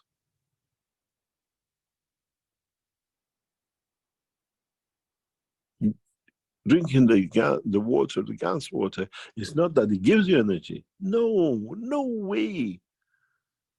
It puts the seed of the energy in your intestine, in your body, in your stomach, that allows being a weaker to absorb energy from the universe. And that's how you're fed and say, oh, I drink a Gans water and I don't eat food. What a nonsense. You eat more than before because this time you don't even spend energy to break it up into nano. You directly receive energy fields from the universe, what your body needs to carry. Now you understand how you're feeding yourself with Gans waters. You're sowing the seed of energy in your body, and the cosmos feeds you. This is where the 80% that is the essence of your life comes from. Now, oh, I took Gans water, I didn't eat for 10 days. I'm eating the Gans water, I'm drinking this. Excuse me, do you understand the bulk of plasma? You created that weak plasma, and the universe has to feed you. It become your father, it's become your lamb, it's become your banana. By balancing the fields in the stomach, the body says, what energy I need to get from the universe, and it feeds you.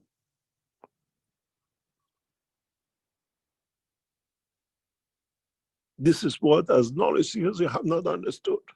And you say, oh, the guys in China didn't eat for 7 months or 2 years, or the man on the space. We just place the seed of, we don't even need, this is the knowledge you'll gain in London. We don't even need to feed you the Gans water. We sow the seed of the energy of universe in your body in that conference. You'll be fed by the universe. I wonder how many of you who truly connect will walk out of the London conference and you'll feed yourself for the rest of your lives. Because we have set the seed. It's you who have to control it through your soul. And then you understand. I told you, in the London conference, we show such a technology that baffles the world of science of today. Many libraries burn their books of the nonsense they have stored to teach the man the lies of creation. Many of you who come to London conference, your life will change, will be touched. And those who attend the week before, you're prepared for that change. Now you understand. Why do we need to eat? Was all this knowledge? We're coming to a point of the delivery to make man ready to understand in his physical body, does not need to eat, that then he goes to space, he's adopted, he understands it. He shall not kill another entity in the universe. London Conference is the biggest show on this planet to bring the biggest change in the race of the man. One day you will understand. Those of you who participate in it say, I was there when the history of man changes.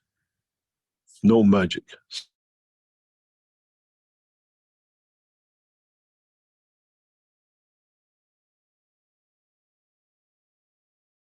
Okay, so again, at the London conference, they're going to plant a seed, it sounds like, and the ones who come for the week before will be prepared for it, and others could be prepared. But again, that may reduce your food intake, and as food is going up, that conference pays for itself, just in the reduction of food that you waste or that you buy.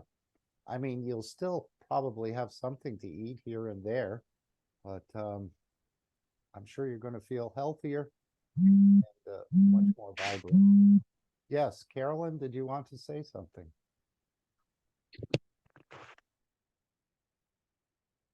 Okay, perhaps your mic just came open. No problem. You can always put it into the chat. But yeah, it looks like this is another gift that people will receive at the London conference. And then he said you need to control it through your soul. So it's there's probably a little more to it, but you'll have that ability to exist without eating so much, or great reduction, or just eating for the pleasure of it, which seems to be acceptable as well when you want to.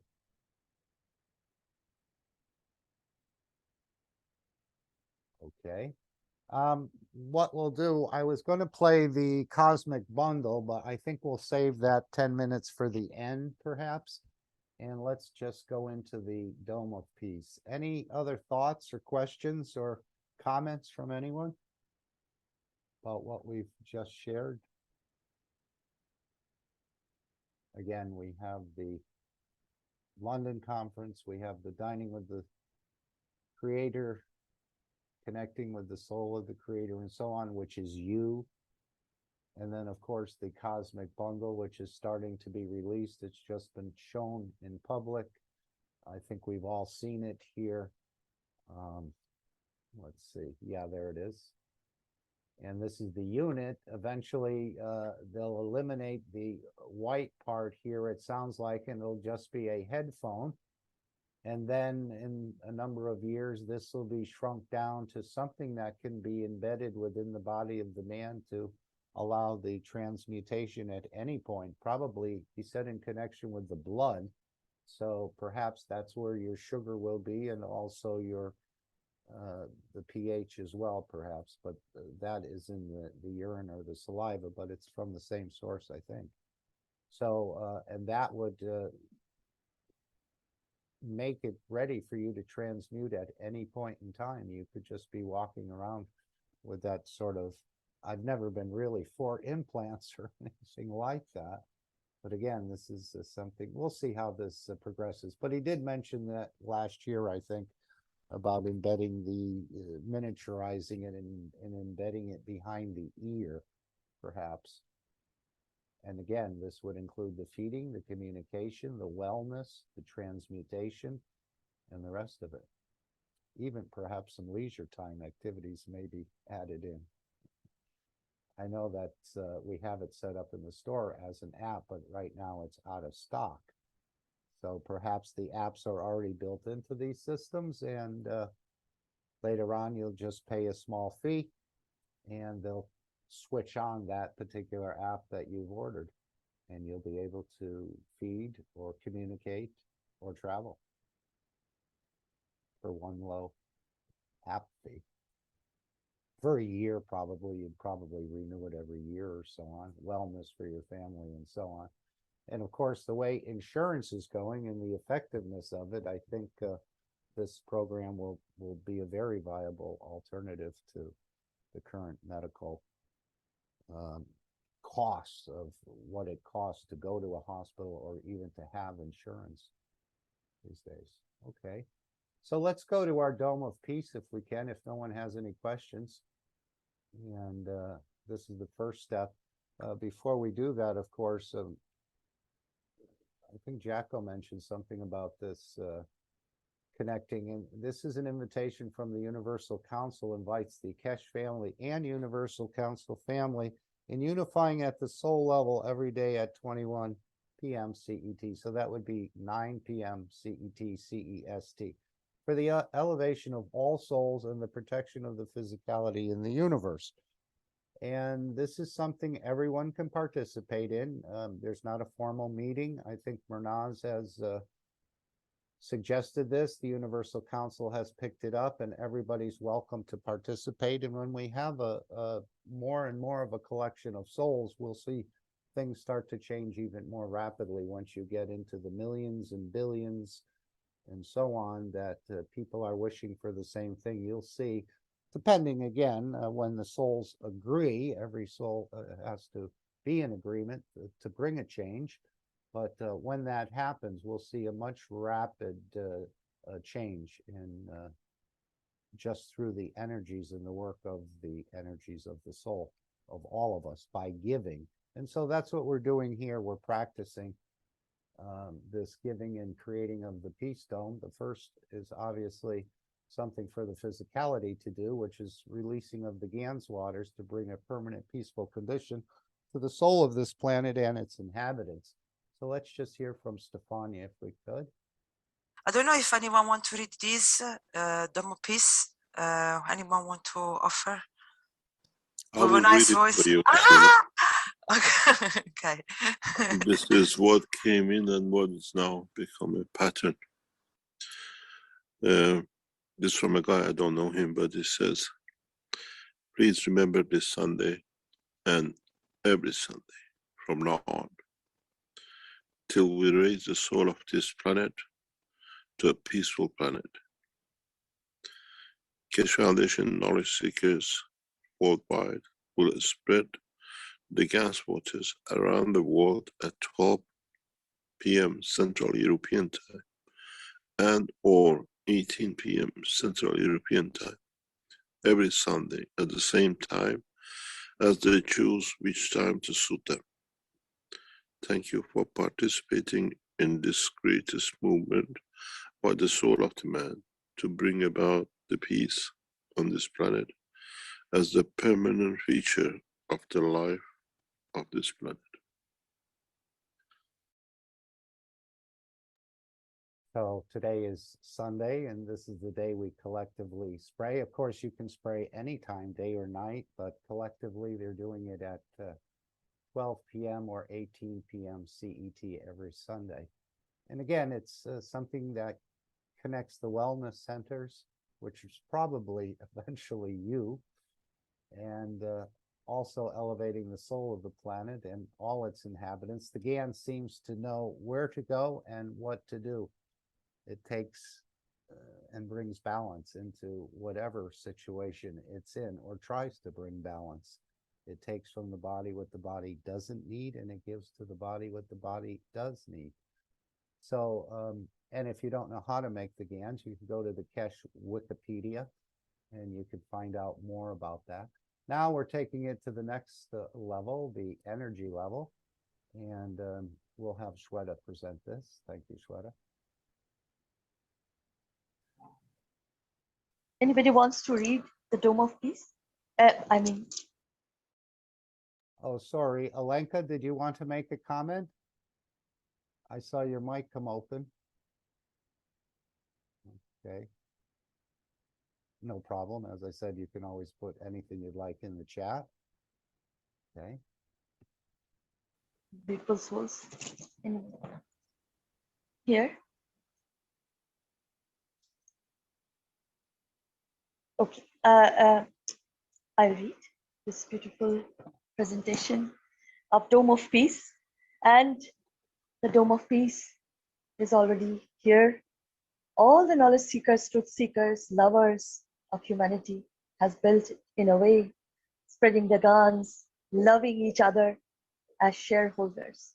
So I will read this as please remember, every Sunday from now on until we raise the soul of this planet to a peaceful planet, Keshe Foundation knowledge seekers worldwide will spread the Gans waters around the world at 12 p.m. CET and or at 18 p.m. CET every Sunday at the same time, as they choose which time to suit them. Thank you for the participation in this greatest movement by the soul of man to bring about the peace on this planet as a permanent feature of the life of this planet.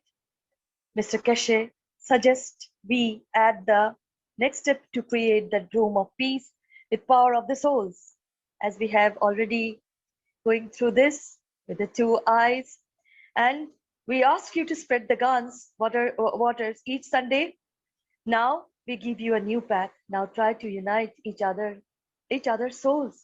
Try to elevate the souls of humanity, soul of humanity, through your own soul to a level that no one can touch the embodiment of the human race.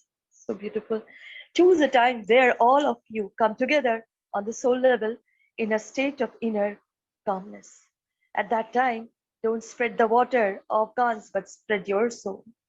Unite, and in time, we will make a new race out of the soul of man. And then, instead of doing it once a week, do it all the time. Empty Keshe. Thank you. Okay, so let's just take 5 minutes, practice giving from our souls. And of course, it does work. Okay, just a moment. We're just going to find that spot here. We're going to go for 5 minutes of silence. And it's again for us to practice this giving, which is not so natural. We're very natural takers, but the giving part we're a little bit stingy on so many times. So we're learning how to give more and continually. As Mr. Keshe said, there's no time for taking, but there's plenty of time for giving.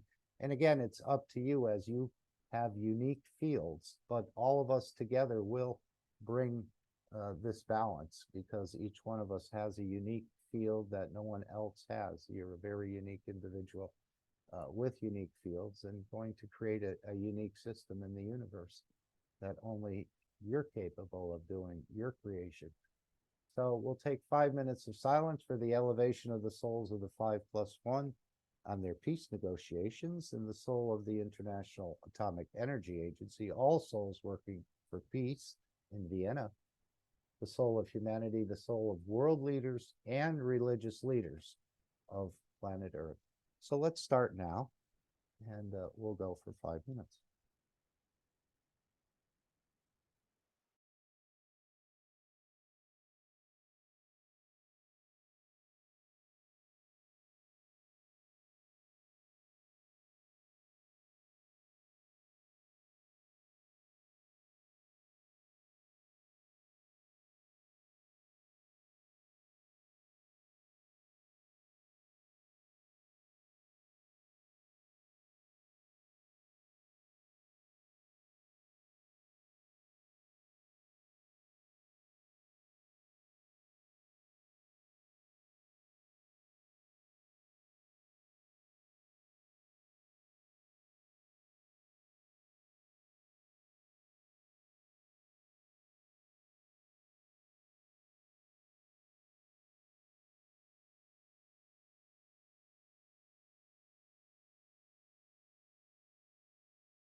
And thank you all for your continued participation in this process. I think it was more, the last 5 minutes was more effective than if we spent 7 days together, wrote letters, sent emails and telegrams, and tried to do things in the matter state.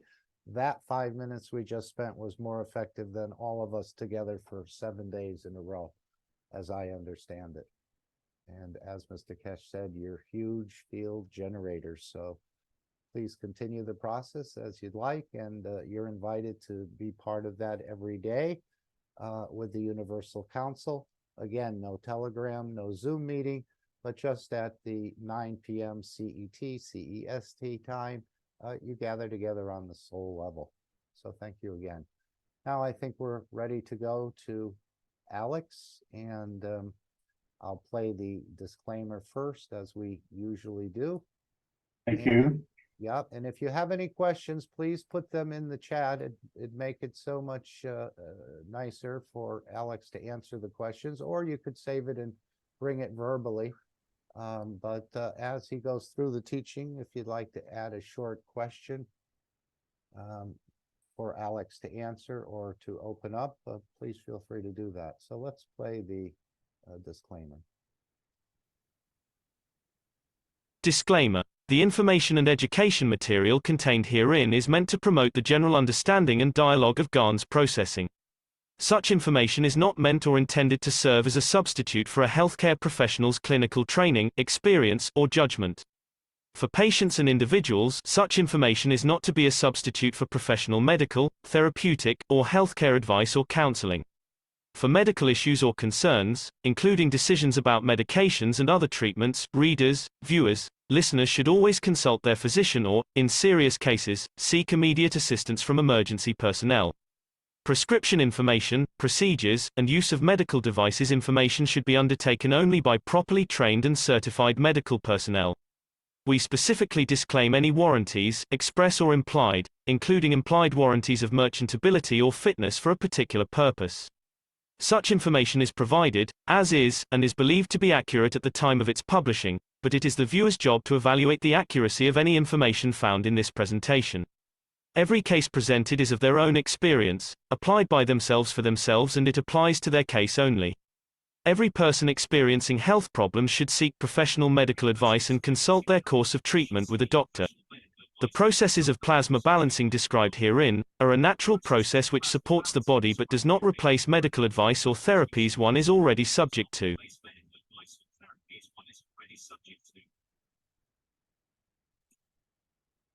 Okay, and we welcome Alex from Canada, who's taught all over the world and perhaps all over the universe, because even the ones in the universal community probably hear the voice of him as he's sharing with us. So this is the part of the program we all look forward to. Thank you, Alex, for consistently being there to provide a deeper understanding of this knowledge for all of us. And we do appreciate your teaching, and we'll try to put some questions in the chat, or we'll save them and voice them when you finish your presentation. So welcome. Thank you for joining us today. Thank you very much, Mark. Thank you for bringing us here to this point. Ladies and gentlemen of the North American team, I just want to extend the gratitude to the rest of the continents around the world, which is what makes this meeting so powerful. It's another beautiful Sunday afternoon. And what we've been trying to do all this time is to reduce somehow, or shall we say condense, the thousands of hours of lectures that we've had over the many years and decades, and try and condense it so that the new knowledge seekers can catch up. And we have found ourselves in a confounding situation, is that we have to condense even more the condensation.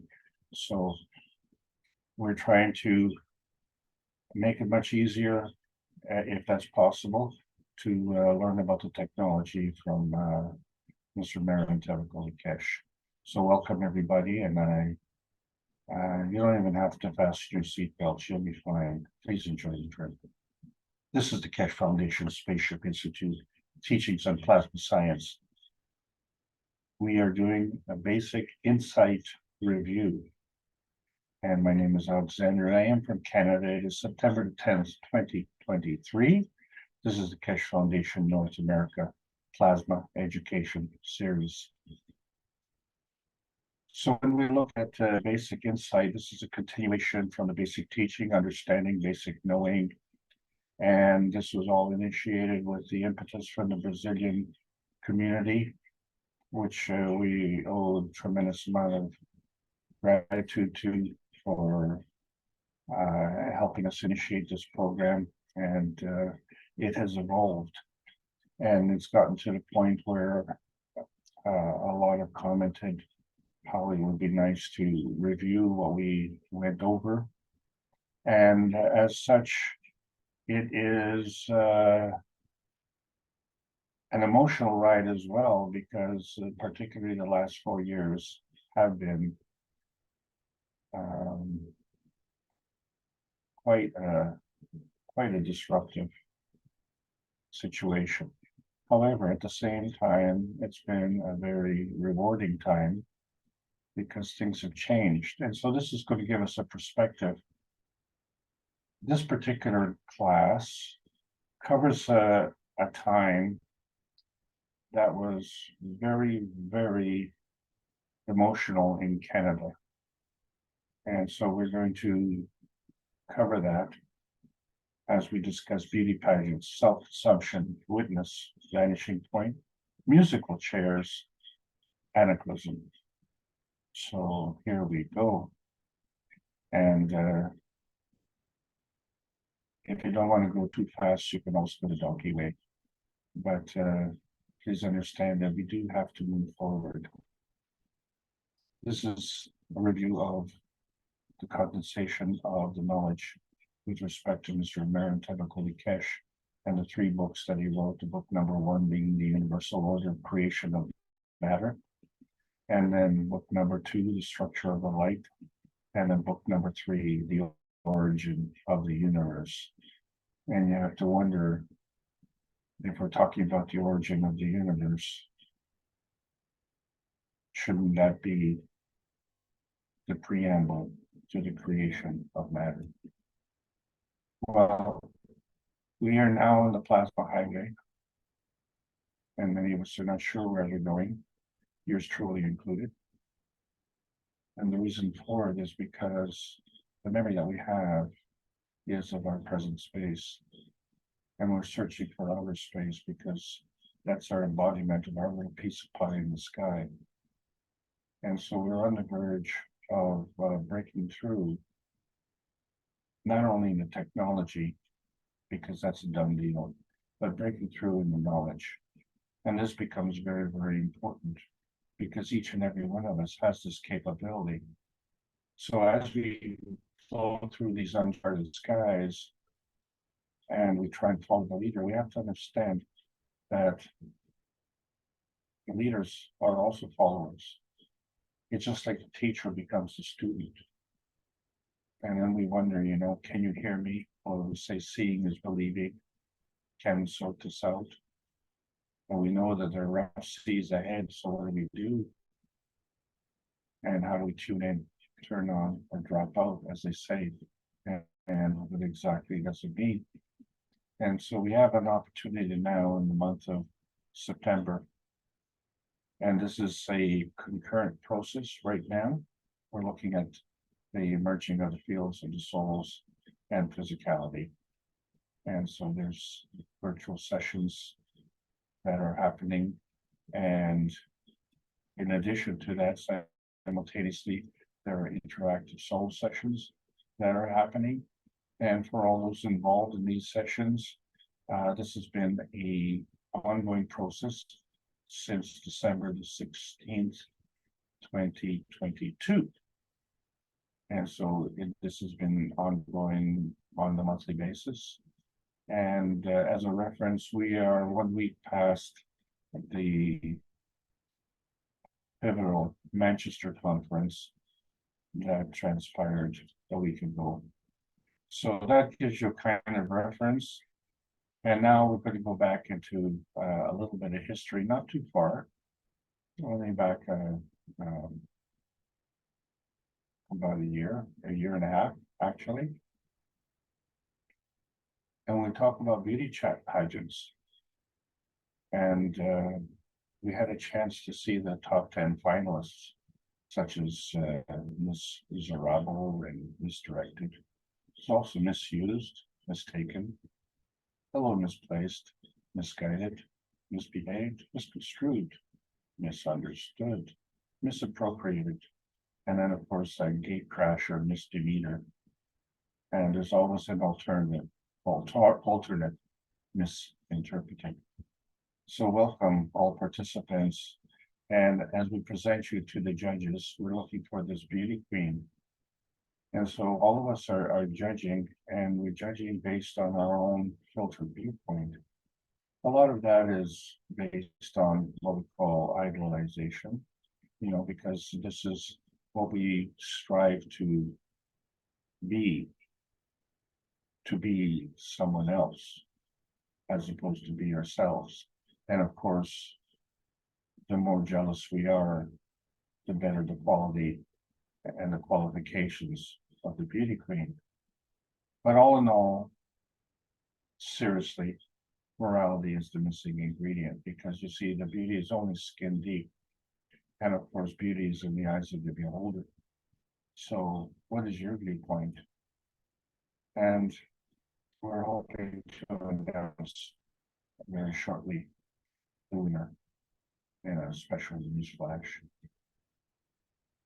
Now, this was a very pivotal time in Canada because we've taken the journey to cross the bridge of knowing. And as I said, we're in the Basic Insight series. And for those of you who don't remember, we had a major event happen where we had these mandates that were locking us down. And of course, the truckers in Canada were exempt because when the truckers stopped rolling, so does the economy. And what had happened was that it got to be at such a point, and as we understand, there's a massive trade between Mexico, US, and Canada. It's called part of the NAFTA agreement. And so truckers were allowed to cross the border, and they had special rights or privileges that average Canadians and Americans didn't have. In fact, it was outright banned in so many cases. So this special privilege was attached to the truckers, but due to the mandates, it suddenly was extended to them as well. And we all understand the cost of these rigs. They're, in fact, some of them are more expensive than the homes that the people live in. So it becomes absolutely vital to keep these rigs flowing and rolling.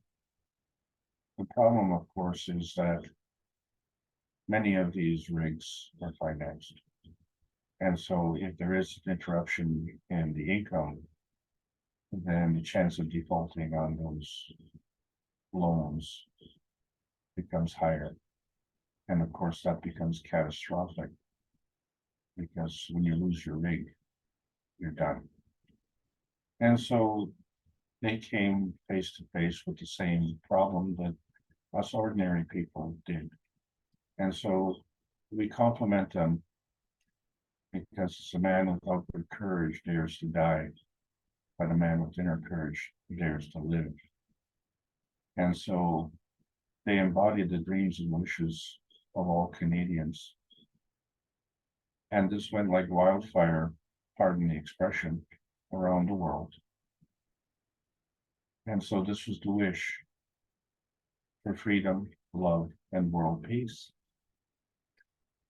And so the only way that we could get attention to the truckers, because this was in the year 2022, and we all understand the pandemic started in 2019. And so this was a wake-up call for them. And in many ways, they finally enjoyed and joined the rest of the community. without the exceptions. But they were welcomed because the message was freedom, love, and world peace. And this is what the Keshe Foundation is all about. Peace is fundamental. And I think this is also a contrast to the declarations at the G21 session that was just completed in India, where they actually signed a unanimous declaration and they included the word peace.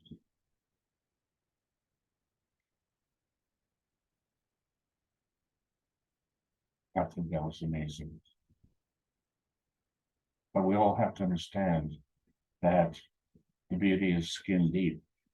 And so when you sign a peace treaty, you have to sign it with your soul. And you have to say what you mean and mean what you say. And all of us as knowledge seekers figured it out that when we made the cups of life, and some of us were unable to complete the cups of life. And the reason for it is because there was no emotional strength that was attached to the physicality of creating of the components of the cups of life. And we understand that the cups of life were not the cups of the pandemic. So when we see the truckers actually protesting the mandates against the rules implemented by the pandemic, we find that there was a universal agreement in Canada and it extended around the world. And how did that happen? That's the question. How do we take this physicality that we look at the cups of life and extend that around the world? And this was one of the complaints when I originally started to do these diagrams, and I showed the reference between the zinc plate, the nanocoded copper coil, and the copper coil. And the most important aspect of it wasn't how you wired it, but it was the creation of the magnetical field and the gravitational field and the relationship therefrom. Because then we created two different cups. One was an emotional cup and a physical cup. And then the combination of these two cups created the cups of man, which created a relationship between these two cups. So one was a magnetical giver and the other one was a gravitational taker. So when we look at magnets, and we all understand that depending on how they have, depending on their polar orientation, they will either repel or attract. And these fields that feature this repulsion and attraction are non-visible. And when we remove these magnets, we remove the field. But when we discuss plasma science, we're discussing magnetic field forces. And so when we remove the magnetical components, the field remains. And we found that to be true with the cups of light. And we were able to transcend different places. And as we were learning, we introduced more cups, the cup of earth. And as a result, between our cups and the cup of earth, we have the cup of inertia. And so there were 5 cups altogether. And all of them had a magnetical and gravitational reference. And all of them had a soul, but collectively all 5 had a magnetical gravitational reference and a soul. And so this is the basis of the plasma feeding system. And the thing is, we're not part of these 5 cups. We interact with these 5 cups. And so from that point, we can either have natural creation or natural decay. But the thing is that it's a two-way street. So either way, there's a feeding.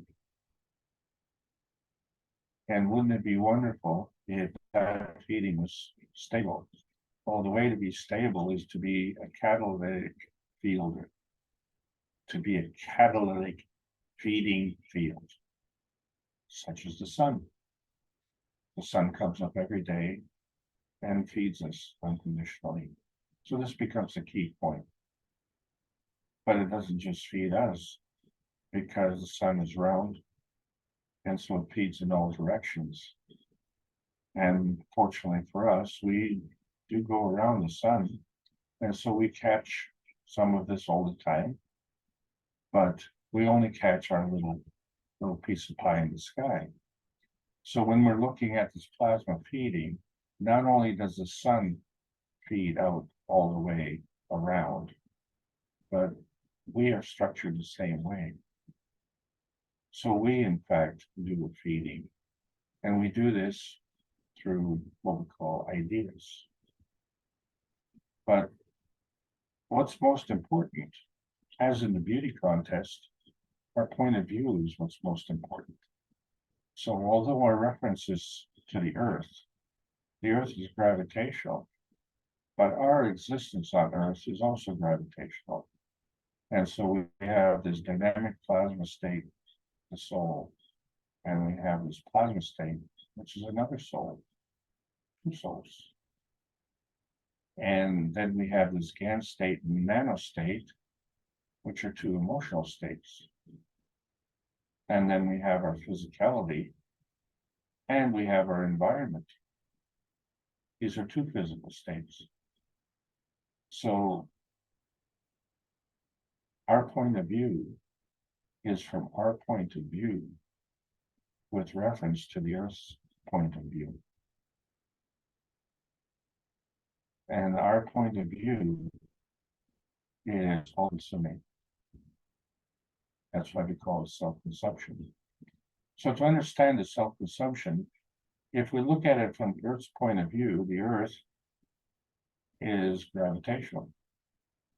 And it has these flux lines that go around. So these flux lines are constantly seeking density. And so they bring things that are more dense closer to the Earth, gravitationally.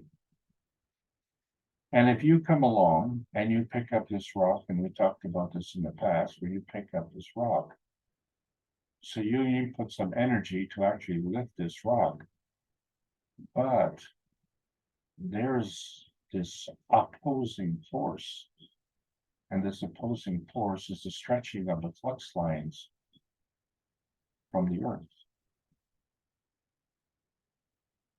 because the flux lines seek density. And so the density of the rock is greater than the air between the rock and the Earth. So the flux lines prefer engaging the rock. And that's where the pressure comes in. So we talked about that before, but what happens if 4 of us get together as a team, and each of us has our own rock, and each of us lifts this rock? So there are two things to consider. One is the stretching of the flux lines, because the flux lines are going through the density. And each of us are in turn stretching these flux lines. And the higher we raise the rock, the greater the stretching.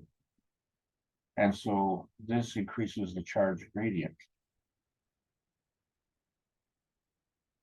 Because when we let go of this rock, it falls to the Earth. And the higher we lift it, the harder it falls. So we have to make sure that we remove our toes so we don't crush them when we drop this rock. But what is interesting is that these flux lines go through each and every one of these rocks. The same flux lines, because they go all around the Earth. And when we look at a daisy chain, and we say we look at bodies of water, and we're able to create a connection, a water bridge, if you will,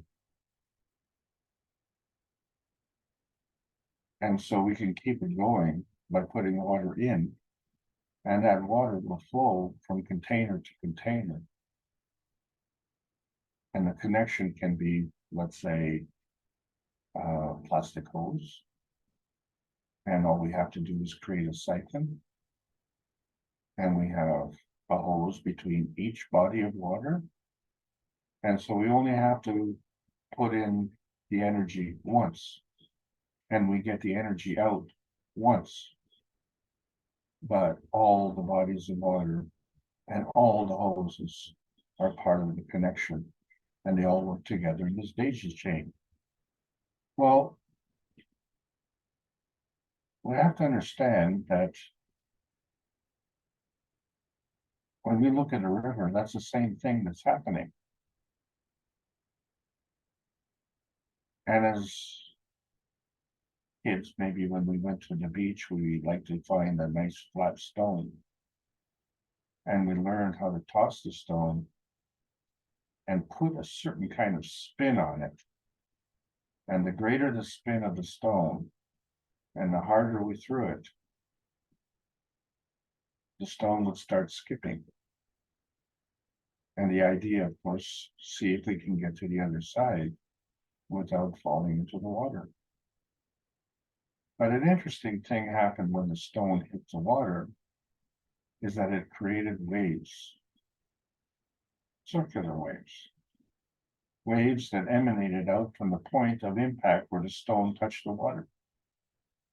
So the stone touched the water, bounced, went a distance, touched the water, bounced, went a distance, and if it had enough energy, it could keep bouncing and keep going to the other side. And if it didn't, well, then it would stop. So this wave is coming from this same situation where we have the four of us lifting this rock and looking at these flux lines. We have to understand that in between us, there is no rock. There's the earth. And the earth is more dense than the air. So these flux lines will leave the rock and go straight back to the earth. And as my teammate picks up another rock, well, these flux lines will come back up into his rock. And then there's a gap to the next teammate. And as they drop the flux lines to the earth, the next teammate picks up the flux lines. And then it drops it and picked up by the fourth teammate. So I think you get it. You're seeing these flux line waves. And so this is how we can create these waves around the world. But the thing is, each rock looks like a point. Each rock looks like that stone that's skipping. Between the skips is a gap. So each rock being a point, and the collection of these points creates this wave. So the question is this energy a point, or is this energy a wave? And this has been a conflict, a major point of conflict, because we have this wave particle duality in the science, trying to figure out which one is which. But in our life, we have conflicting choices. And so from our point of view, these choices are self-consumptive.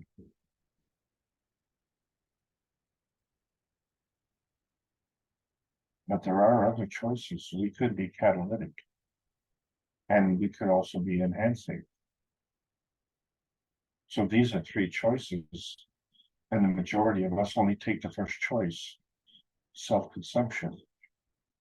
And why not? That's very important. Your self point of view is very important.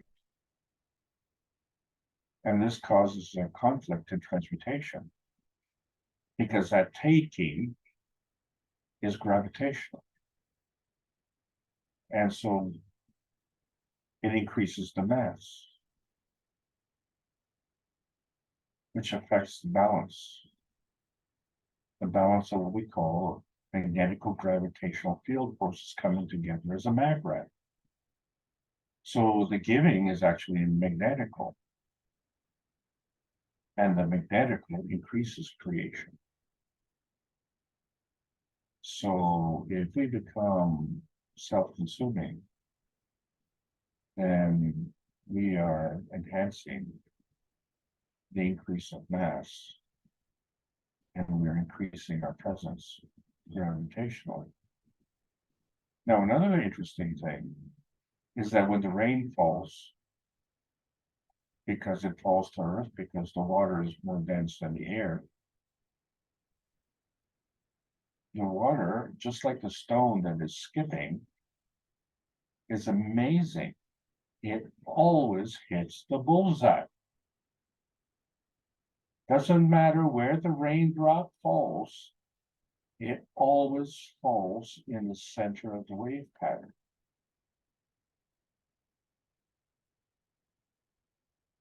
Well, that seems pretty obvious, right? It's the drop that causes the wave pattern, just like the stone touching the water as it's skipping across the water creates the wave pattern.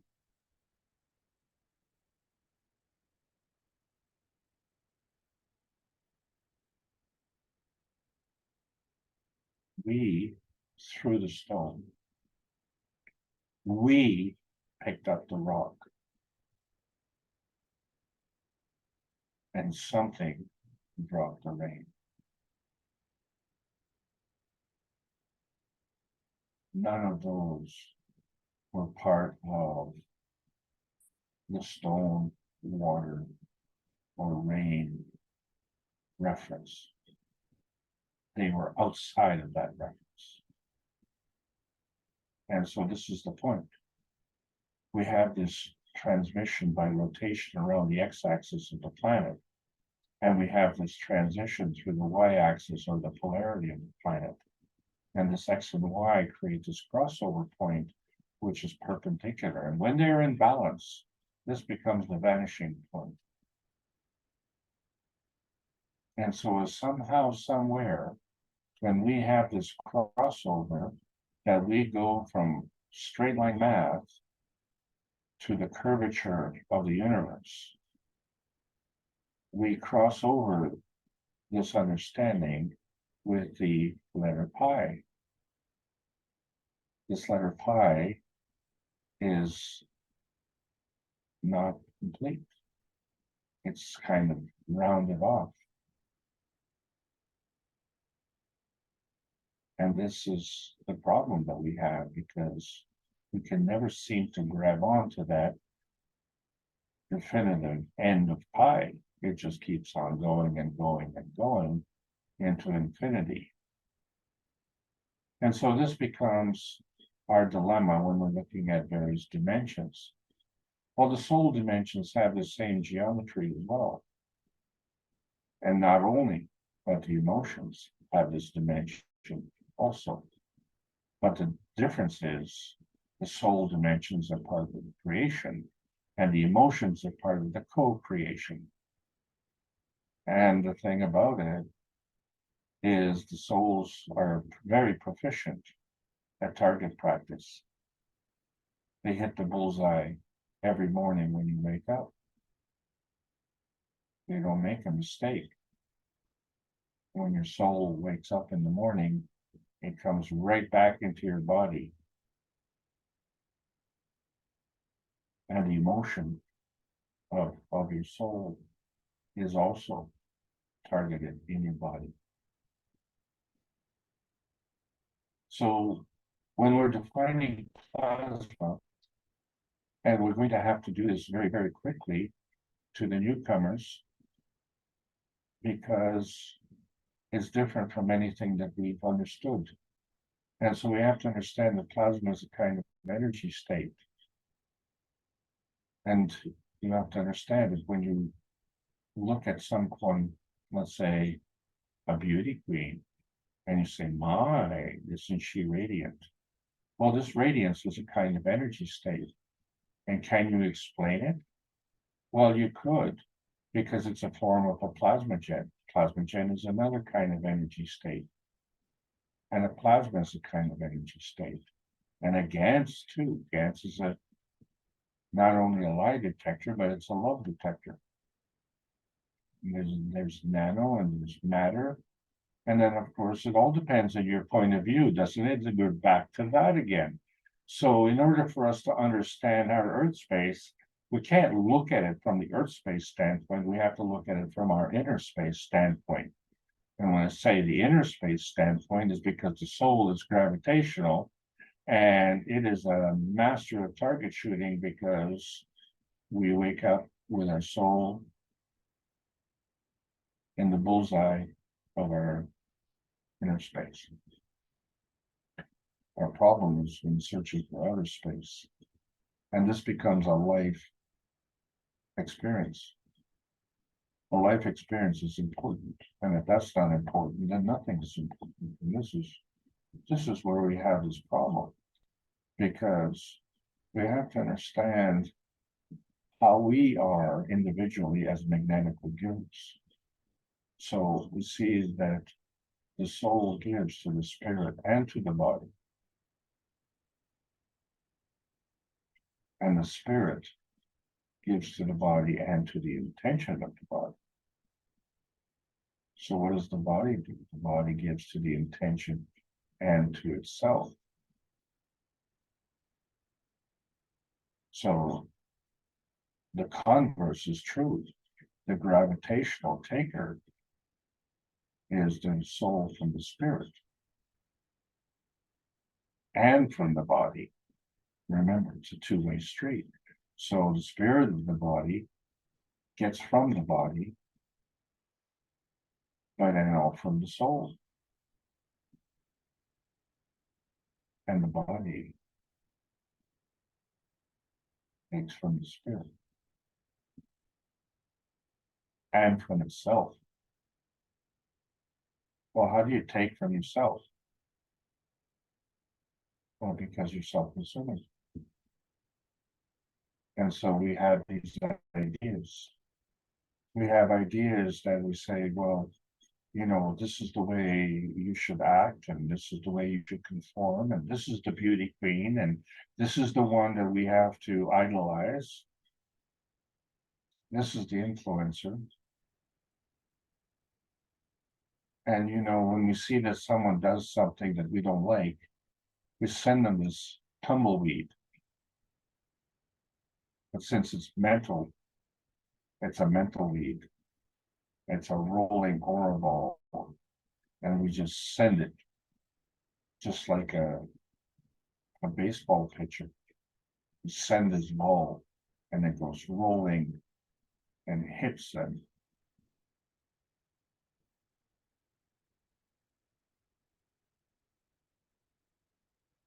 And that gets absorbed. You can see it. And others doing the same thing to us, and it hits us. And so we have this problem in understanding all of this because we're so self-consumed. And it becomes important what other people think. If only we could understand the rules of that game. Because as we create ideas and we give ideas to people, we give unconditionally. And when we give, it doesn't leave a hole in their head. We're just giving it. But if that is not a bright idea, but basically a mental lead, then we find that we start to bounce off these ideas. And if the receiver doesn't want to receive, then they don't have to. But they may have their own mental needs. And so this is how we can bounce ideas back and forth. But the thing is, nothing anyone says or does can make you feel good or bad unless you allow it. So someone can bounce an idea off you, but you don't have to absorb it. So why do we have this conflict? Because we don't really understand this higher strength feeding the weaker strength. See, in our society, the higher strength eats the weaker. So there's a conflict between those who think that they're of higher strength and those who maybe feel that they're of a weaker strength. And so this creates a conflicting point, a point of friction. But in that process, we create this idea. Well, this idea is equivalent to a release of PM ticks. And this is how motion is created, and it's a ray motion. And we create it as part of natural creation. And we said that there's also part of natural decay, but since it's a two-way street, we have to understand that on the creation side, the balance is between natural creation and natural decay. And therefore, on the decay side, there's equally a balance of natural creation and natural decay. Which is to say that whether you're creating or whether you're decaying, it's always some kind of creation. Or we can say destruction is just another form of creation. And so this difference between wanting to create something or wanting to destroy something is governed by this non-visible bonding field in between, this nebulous fudge factor that we're part of. And so we see that energy is exchanged on the creation side and energy is exchanged on the decay side. And then, of course, there's a balance between the two. And so we find that the energy is flowing in all directions, just the way the sun is flowing energy in all directions. And we're so grateful that it shines on us every day.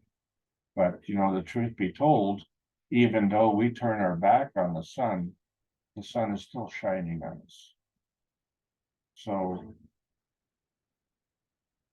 just like a butterfly can't see its wings, we can't see our back.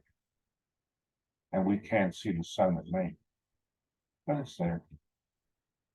And so, there's this element, this fudge factor, which in reality is the energy that's in motion, which we call PM ticks. And these PM ticks refer to things that you can't see, energy that you can't grab onto. And love is that kind of energy.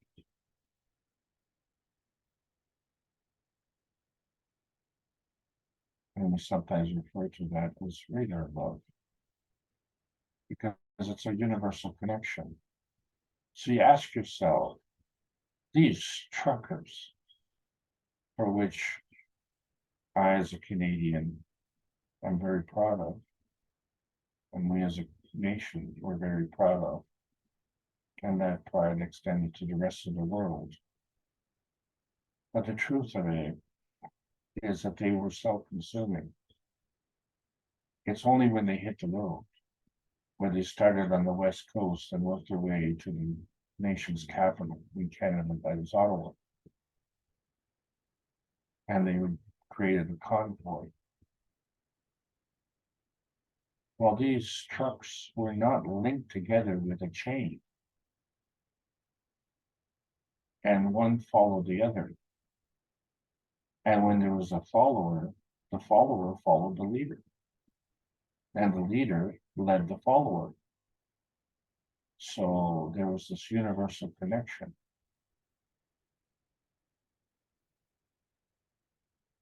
And it's the same connection that these truckers know that when they go on the road, when they finish their job, they go home. And that connection is their radar love. So we all want to go home. So what we were referencing here was use and abuse. And so we see that, you know, we have energy, we can have explosions and bombs, and we can weaponize chemistry and physics. But in fact, we can also do the skillful use of social abuse. And we're back to this morality. Morality is the missing ingredient.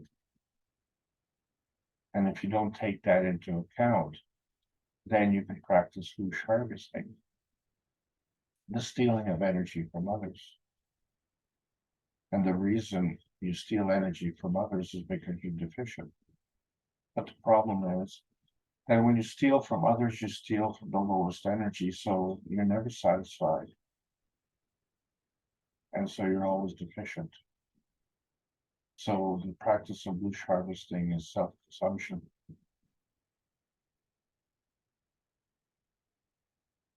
And the worst part is the cross you double cross is your eternal burden. So you can't even turn your back on the gates of hell because you've created it. And you've done that because of the energy binding your requirements. You have to be self-serving, but you don't have to be self-serving at the expense of others.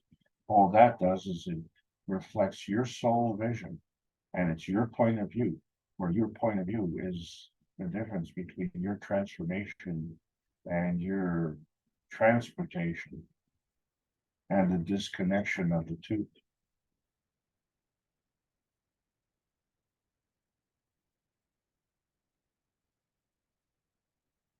So for over a year, the truckers were disconnected from the rest of society, and they suddenly connected. And the society welcomed it because there are truckers.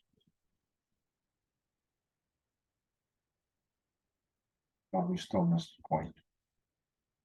We still have this disconnect. Because what was unique about this particular protest, that it was loud,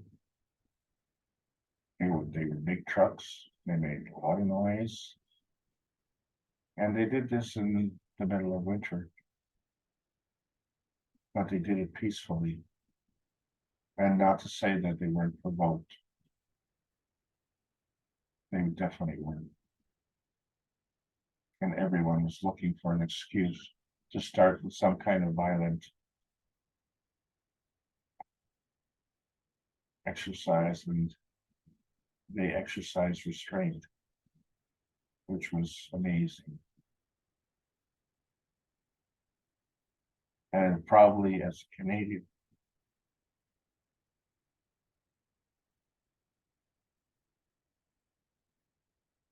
it's probably the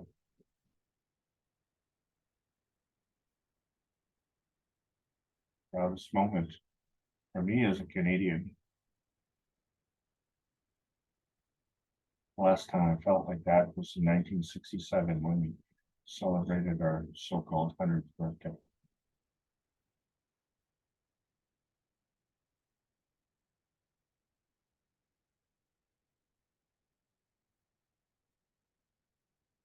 The world was wonderful, and heaven was awaiting us. The energy was flowing. Well, the energy will flow again. We still be self-serving, so we can do this at the enhancement of others, because that's what it's all about. To get the energy to flow, we have to understand that there's a giving, there's a taking, but this energy can be binding or can be flowing. So the energy is always positive. It's the direction of flow, which is negative or positive. And there's a principal interaction with this energy. So in order to be self-serving, we need to bind this energy. But in order to keep it flowing, we have to interact with others. And then we find it's a two-way street. So not only is our interaction as a self-serving, exchanging energy in two directions, but our interaction as an energy exchange is flowing in two directions. And so when we find that these forces are coming together from the universe, this is the harvest from the universal energies, and it creates this dimension of the X, Y, and Z axis, the third dimension, which gives us our physical manifestation. And if we understand that and work with that, we can then do self-enhancement. But if we fail and engage in loose harvesting, that becomes self-consumption.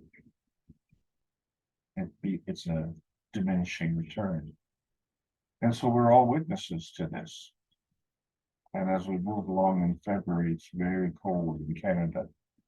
And so we see that time through the ages has a connection. We're all witnesses to that. But we're witnesses to yesterday. And we're also witnesses to his story. We're also witnesses to your story. We're witnesses to the present. We're witnesses to the future.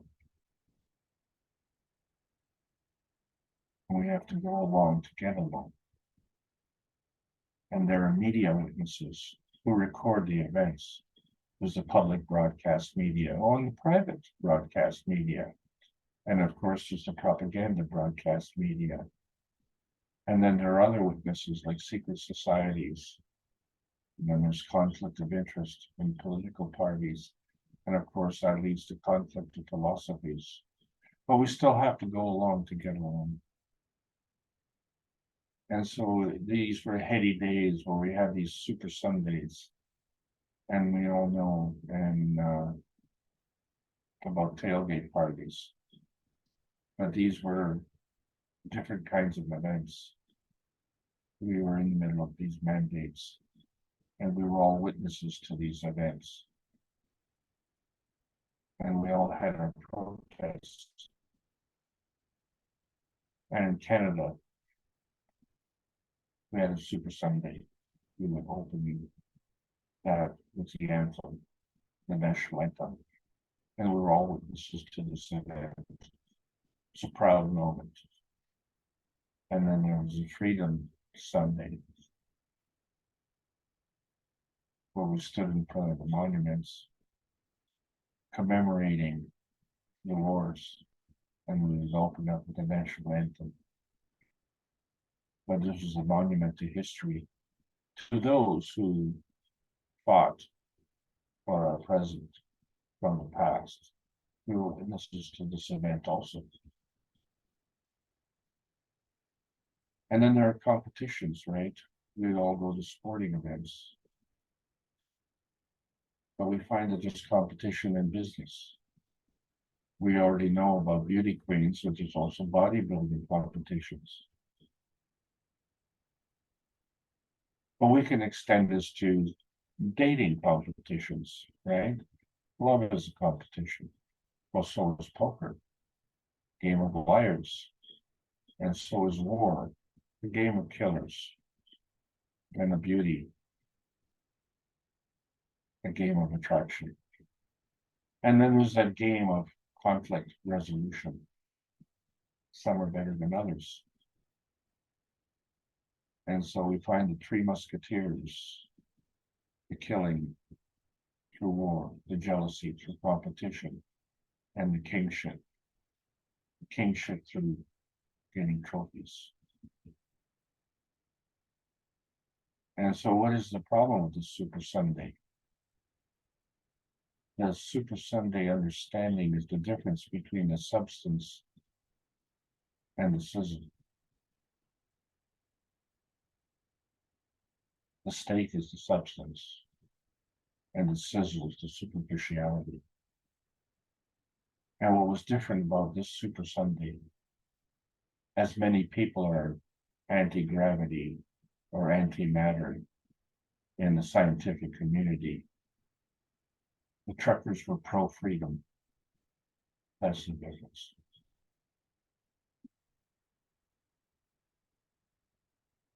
Let's get things back to normal.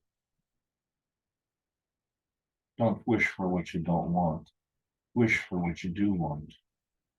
The majority is normal, and the majority seek freedom and emancipation. And the universe is normal. So the earth, as part of the universe, seeks also freedom and emancipation.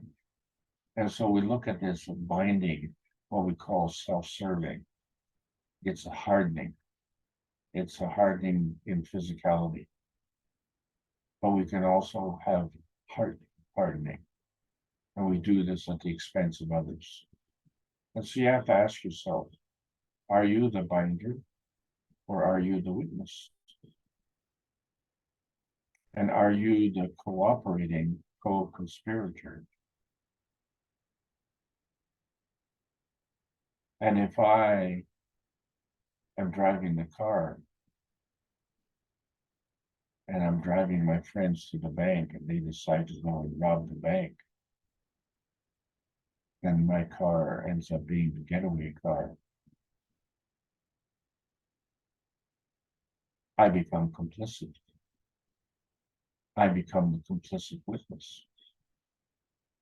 That's what it means to be a witness. It doesn't seem to apply to politicians.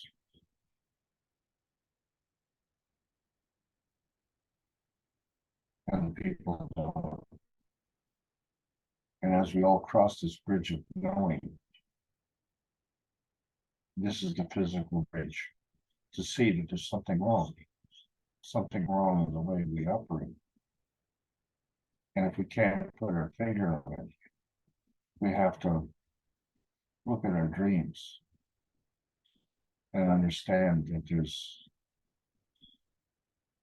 another reality that brought us here that has been unaccounted for.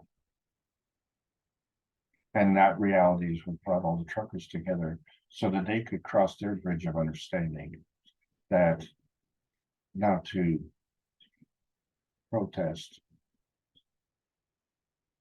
or lock down, but to voice their freedom.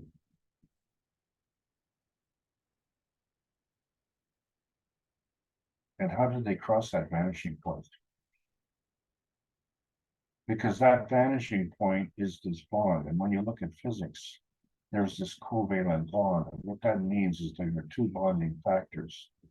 And if there's two bonding factors, these bonds are going in opposite directions, right? Because opposites attract. So this point of conflict, where they come together, they can meet and interact, or they can deflect. And when they deflect, then they create this explosion, right?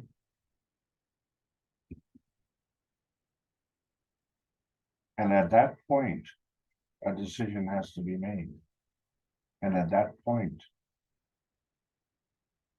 the difference between deflection and coming together is a convergence point. And at that point is the vanishing point, is at the point where everything is in balance.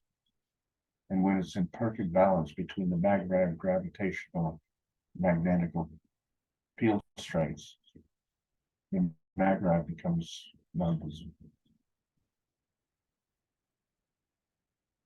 So when we look at science and what it's looking for is this verification point and this validation point, and we see that that point is the crosshairs of the transmission and the transition. And when you hit that bullseye, that's the point of existence. That's the transmutation point. And when it's balanced, it's invisible.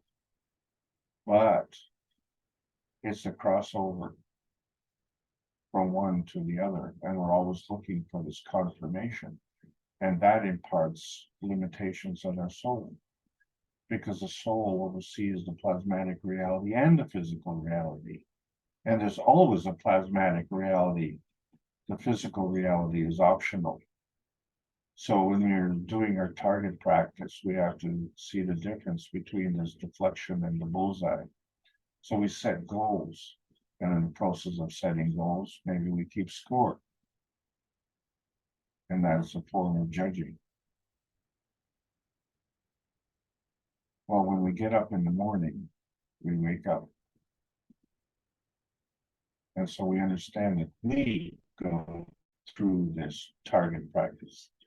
So the difference between the cups of life and the universal cup and the interaction between the two facilitates our target practice that allows us to go between the dynamic transfer state and the physical destination state.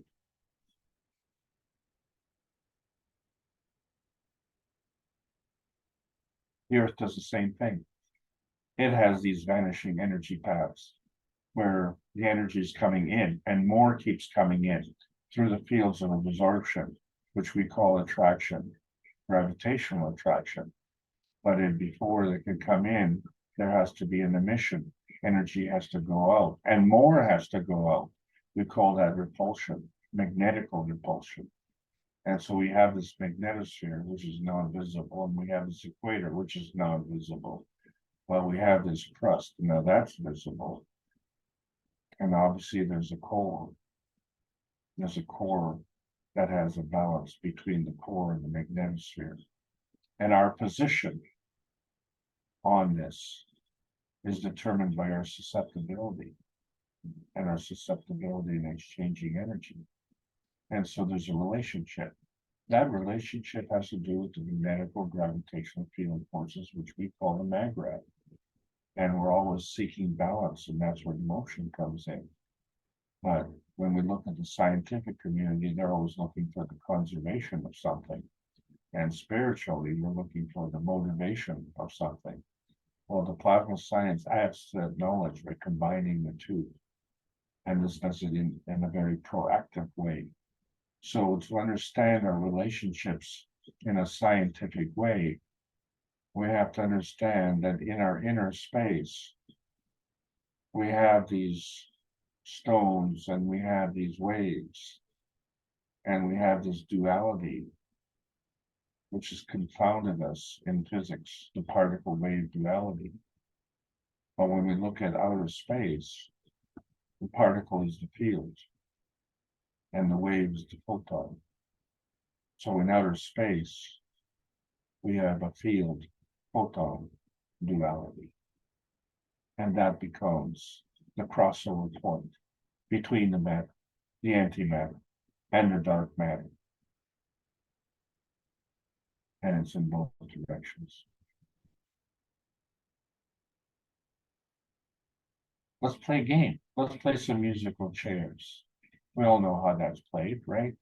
Say you get 8 musical chairs together, and the idea is the chairs aren't musical, but there's a record player playing some music. And so we get up out of the chairs, and the idea is that we remove one of these chairs. And at a certain point, when the music stops, you have to sit down. And if you don't have a chair to sit down, well, you lose. So there's a catch. You can't stand beside the chair. You have to go around in a circle.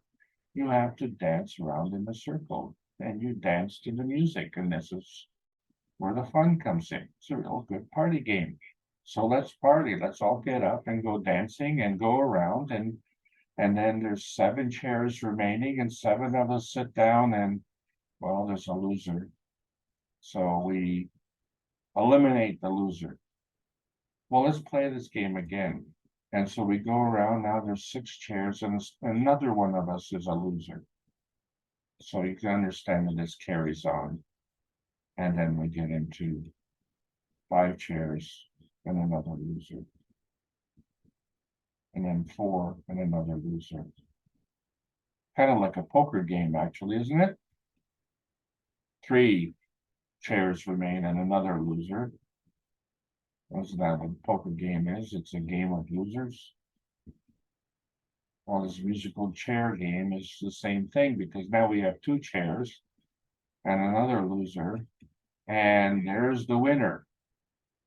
And you know what? The winner is all alone. Congratulations, loser. Well, let's change the rules of this game. Let's say we have a field with 8 chairs, and these chairs are rotating. Okay. And the thing is that when we get up from these chairs, we can't come back. We have to go to a field with 7 chairs. And so since 7 chairs are less than 8 chairs, so then we have to go in, not out. And when we go in, we have these 7 chairs, but there's 8 of us. And since we're going in, the 8th one has to go in one field. Well, let's go and start these 7 rotating chairs. And so now we have to go to the 6 rotating chairs. Well, we're 2 chairs short because there's still 8 of us. So the 2 have to go to an inner field. Okay, well, let's carry on. Now we have 5 rotating chairs, but there's still 8 of us. Where do they go? Well, they have to go to an inner field. Well, what happens when we go to 4 rotating chairs? There's still 8 of us. And so 3 of us have to go to an inner field, but that inner field only has 3 chairs. So the 4th and last buddy there has to go to another field. Well, let's try this one more time. So we have 3 fields, 3 chairs in the 3 chair field, 2 chairs in the 2 chair field, 1 chair in the 1 chair field. Hey, there's 2 left over. There's no chairs and there's no field. Whew. The pressure builds. And you know what? There's another 8 players coming into this field. Now we have 16 players. And they go through the same thing. Oh my. Can you feel the pressure at the core?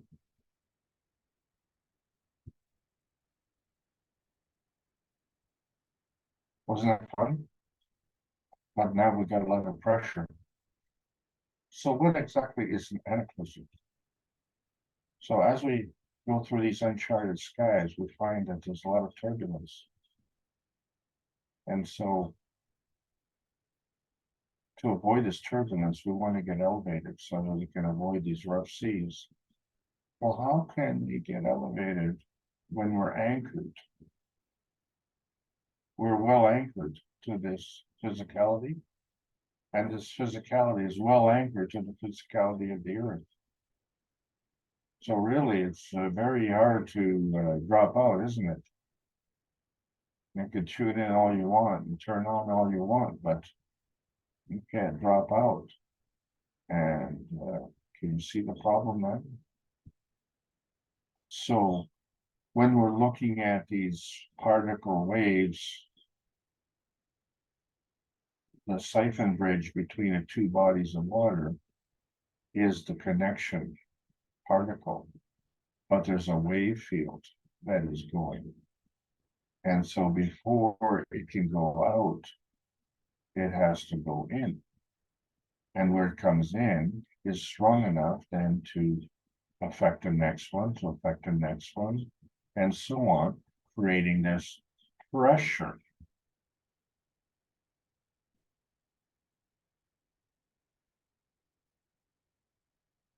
And once you have this pressure, where does it go? Well, let's, maybe we should brush our teeth. Let's get some toothpaste and open up the toothpaste and apply some pressure. Or when we go to a game, a sports game, a competition, and we all play musical chairs because we all want that special chair. But the thing is, you can go in a section, and regardless if you're closer or farther away within that section, all the chairs cost the same amount. It's only until you actually switch to another section. So let's say you may be in the green section and you'll pay $50 a seat. And then you go in the red section and you'll pay $75 a seat. But if you get right to the field, the center field, you don't have to pay. You'll be paid because you'll no longer be an observer. You're going to be the participant. And, you know, then you really feel some pressure. And so at that point in time, you see what's happening when that comes in, that pressure into at the beginning there. It now has to flow out, just like the raindrop that hits that target and the waves flow out. Well, where exactly do they go? And so with nuclear science, we see that we have to throw this garbage away. But where is this away? Where does it go? Where does it come from? And if it's sudden, if it's destructive, then it's cataclysmic.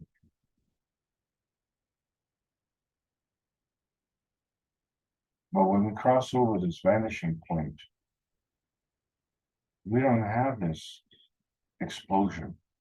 There is no big bang. There's this rotating field that comes to the core. And from the core, there's a rotating field that comes out of the core. And so when we look at the principal matter, which are the PM takes this energy that travels as an energy pack, it comes through this force field interaction and creates this magnetic condition, which is a combination of antimatter, dark matter, and matter.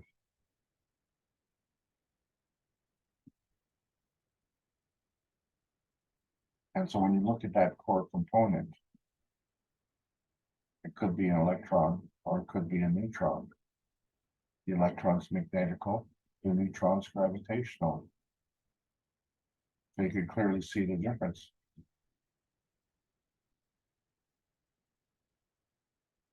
And that's the whole point. We as plasma beings, we do this magnetical feeding.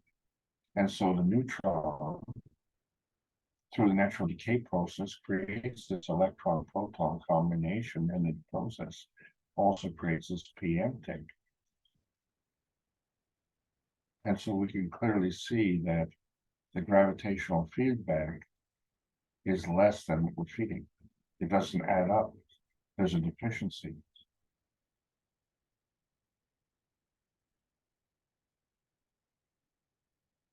However, that energy is always in motion. And so that feeding, and we can feed ourselves, becomes a dynamic plasma. And so the feeding feeds to the feedback, doesn't it? And so when we look at the limitations of the soul and we see that, well, we are an independent variable, and yet we follow the same rules. And these rules dictate the emotion of the past and the emotion of the future. And so the intermediary is the emotion of presence. So we find that the emotion of presence is this inertia field that we have between the soul of the man and the soul of the body. And what's key is that this inertia field is founded on trust. And you know that's true because the same inertia field applies to the sun and the earth relationship. Because the earth, trust that the sun comes up every morning. And when the sun comes up every morning, it trusts that the earth is there. And it also trusts that we are there. But the earth is not the only presence for the sun. There are other planets. And so when we look at our relationship with the earth, we are not the only one. Each of us is independent. So we can see that there's a soul sequencing that is going on, where the soul of the sun plus the soul of the earth is what attracts the soul of the man. So now that we have the soul of the man, it interacts with the soul of the earth. And this attracts the soul of the body. So now that we have the soul of the body, it with the soul of the earth interacts and manifests the physicality of the body. This is the soul sequencing. And there are feedback conditions. So when we talk about feedback conditions, we want to optimize them. What would be an effective feedback? Well, let's put some conditions on it, right? Because we want to optimize what it is. So maybe we get into genetic mutilation, or maybe mental abuse. Oh yeah, terrorism, that's really effective. So that's the feedback. Well, how do we get effective feeding?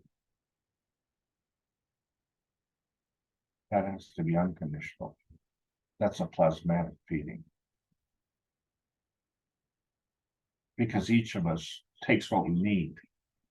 So the feeding has to be for everything. So it has to be unconditional. So what happens when you remove the conditional feeding? Then the feedback becomes more effective as a conditional. So the feedback becomes a feeding to the feedback. But it's not a feeding, it's actually just a feedback. The effective feeding is unconditional. So we have to return to the plasma feeding. And when we do that, because of the pressure, that rate of change will be sudden. And so the three musketeers of killing, jealousy, and kingship will suddenly be a witness to the vanishing point of change. So let's understand the plasma feeding is where the giving is the feeding and the taking is being fed. So the being fed is the receiving. And the magnetical giver gives to the gravitational receiver. But the gravitational giver gives to the magnetical receiver. It's a two-way street. So the field strength and the charge are not the same. They just indicate the direction of flow. So the giving of or the receiving of is a susceptibility. So this is part of the plasmagen feeding. It's an internal feeding where the gravitational gives to the magnetical receiver. But there's a dynamic plasma state. There's an interactive feeding. And so from that, there's a magnetical giver that gives to the gravitational receiver. Well, yeah, that be you.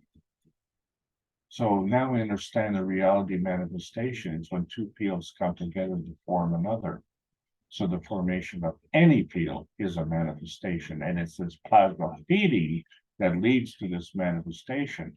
But it could be non-tangible or tangible, non-visible or visible. It definitely is plasmatic, but it could also be physical.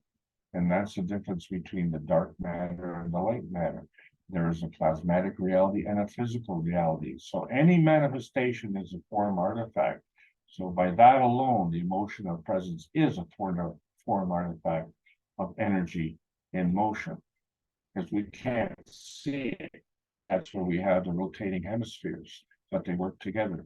They have these interacting fields that follow the path of the equator, and it rotates as one planet. And whether you're standing in the northern hemisphere or you're standing in the southern hemisphere, you're standing on the ground. And yet, we are part of the universe. And so we see from the ray creation, as described in the book number 3, The Origin of the Universe, just like where the neutron breaks up into the electron-proton marriage. And one of those is man's universe. And it's not even the proton, it's the electron. But in between, we have these PM ticks, and that's energy in motion. And it carries a certain flavor. And so that's where this comes from. You have this Keshe model of the nuclear decay of the neutron. And so that balances the totality of all the energies that are being created. So it's the attraction plus the repulsion plus the magnetical that's part of the creation. But it's also the repulsion attraction plus the gravitational, which is part of the natural decay. So therefore, in order to be magnetical, you have to be a maggrav plus your emission. In order to be gravitational, you have to plus from your maggrav plus what you absorb. And these are the plasma rules. So the energy states can increase by at least an order of magnitude, but the way they increase is the higher energy state feeds the lower energy state.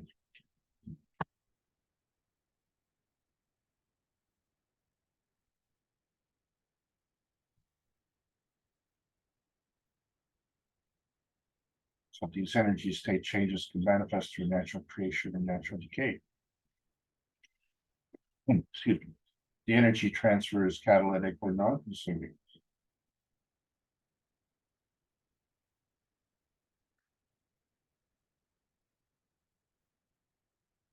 Unless you're doing it wrong. Excuse me. Energy transfer rates are higher in the plasma state, also by many orders of magnitude. So what's missing? Plasma is bound to the ethos of the universe. That's what's missing. And so when we look at the creation of the universe, we see that all the matters come together as a maggrav. But if they're coming together, they're coming in combination. So they come from something and they go to something.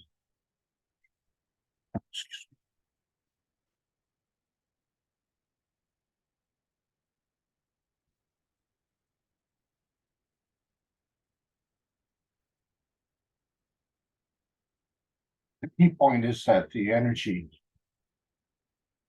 is coming and going, not only from the same energy state, but between different energy states.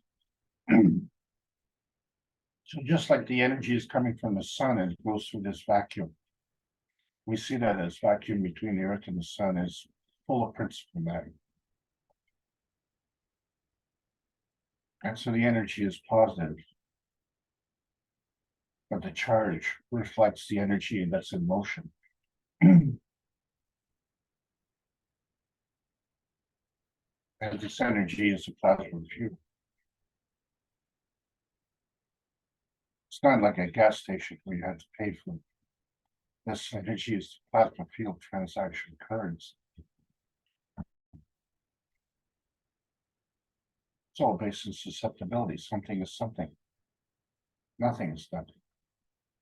And something is always something as opposed to being something else. So whether it's a solid, liquid, or a gas, or whether it's transparent or non-visible, all of that is dependent on its susceptibility. And that susceptibility is determined by the plasma interaction, as we see in the infinity loop, where all things are working in combination because there's a magnetical pushing and a gravitational pulling from the maggrav condition. And this is why we've had to transcend speed of light. And when we look at the ethos It involves morality, compassion, and courage, because these are all part of creation. And life wants to live. And the only way it can live is through creation. And so that is unconditional. So the difference beyond that vanishing point between manifestation and physicality is materialization and dematerialization. Materialization being the physical manifestation, and the plasmatic manifestation being the coming together and convergence of this magnetical residue.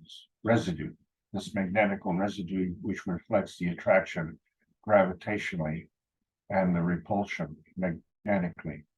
The difference between convergence and divergence, so that you become an independent variable, each one, and you are in an independent, interdependent universe. So you can reach one and go through this emotional transformation, that you can teach one about one nation, one planet, one universe, this universal connection where you have the physical reality from the elemental state to the physical reality from the nano state, or the physical reality to the GAN state, the plasma reality from the dream state, or you have the plasma reality to the emotional state and the plasma reality from the soul state. This ain't rocket science. This is where you, as a plasmagen giver, you don't become spellbound.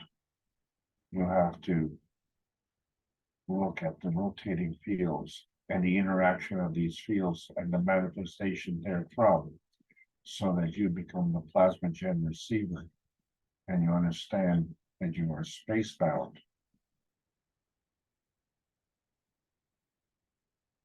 And you understand that this earth has a point of view.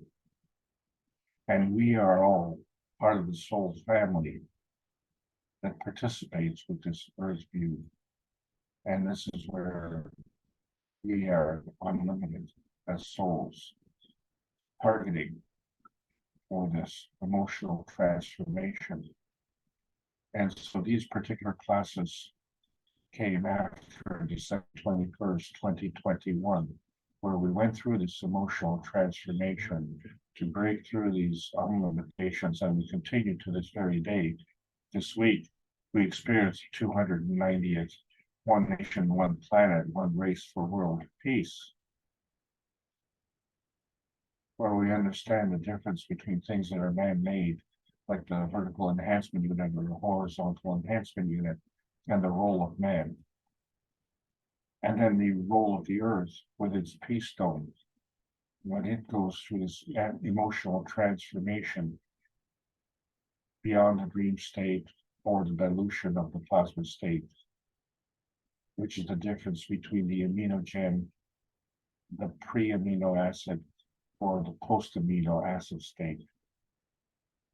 But our point of view in the earthbound state is that the peace stone is magnetical.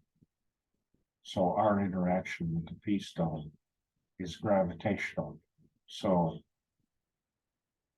we're looking at the same reference as the universal community, where we do the soul crossover between our physicality and our physicality. We have to cross over the supragranular layer, which is the outer boundary of our plasma reality. So in order to do this, we have to cross over a peace bridge, not an ordinary bridge. This is the bridge that allows the transformation and the transcendence and the transmogrification without reference to which field you're talking about. Just in general, it's the non-tangible and tangible balancing between the source and the manifestation. And so as a result, we have two enhancement units. We have a body enhancement unit and a material enhancement unit. So this is all part of the difference between the soul science and the materialization science. Either way, the plasma science needs to be delivered in exchange for peace on Earth. And so when we're looking at these spaceships, we see that there are PM ticks, there's light, and there's all sorts of craft. And we are one of these crafts. So we have to understand that in order for us to operate properly, we have to open to the energy from the universe and allow it to feed us and yield to its power and receive it. So we have to create a structure to provide the pattern to get the energy. And we've done this for 502 Thursdays in a row to transcend the limitations of the nuclear science. And we're seeking the greater oneness of all of us as we come together to understand the difference between the matter plasma that is physical, that is low energy, low rate of energy transfer, or the plasmatic matter state, high energy, high rate of energy transfer. And the difference is something that you can sense. So you become part of this dynamic plasma. And this becomes a key to the understanding, because from our point of view, we are the pioneers. We're already in the second year in the post-June 6, 2022 era of choices. We have choices on how to cross over this transparency point space into outer space from our inner space.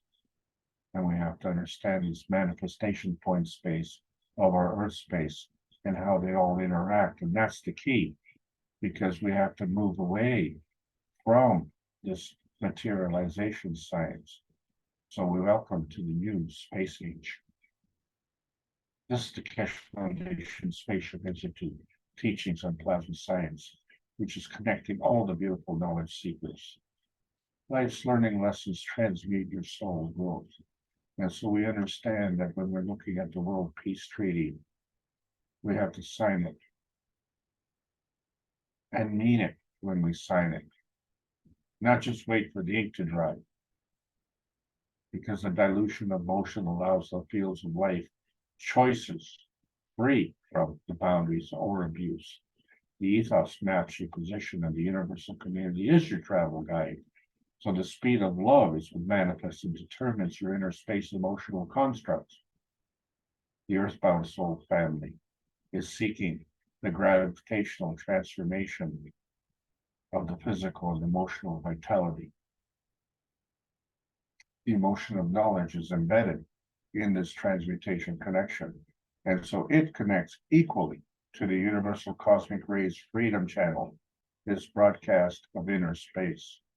And the sudden awareness resonates with the proper plasma universe. Plasma science needs to continue to be delivered in exchange for peace on Earth. So welcome to the new outer space age. That's the end of this review. Thank you so much for listening. I hope you all enjoyed the trip. Well, that was superb, Alex. I mean, what more can I add to it? It was excellent. You've certainly taken us around the plasma dimension more than once. We appreciate it. And let's see if if you'd like to entertain any questions. Yes, by all means. Okay, let's open up the gates.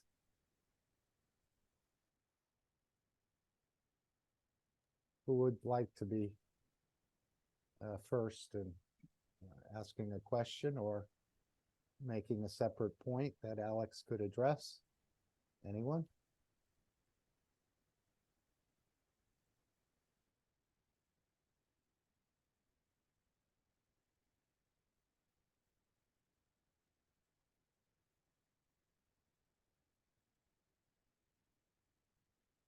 Is everyone chicken?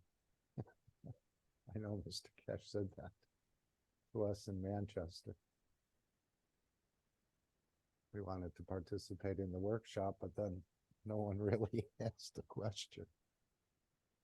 We all chickened out. Or is your presentation a little bit too intimidating, Alex? I don't think so. As our Well, source. these This is an old presentation. Yeah. This was done a year and a half ago. And I can guarantee you that we didn't have the knowledge that we have today. Mhm. So it's interesting to compare the notes and see what has changed. But the thing is that we now have probably a better understanding of the explanation of what exactly was happening. And so you see that, you know, the reason we have school, the reason we have classes, the reason we have histories is not to have regrets about what we did in the past, but to not have that repeat itself.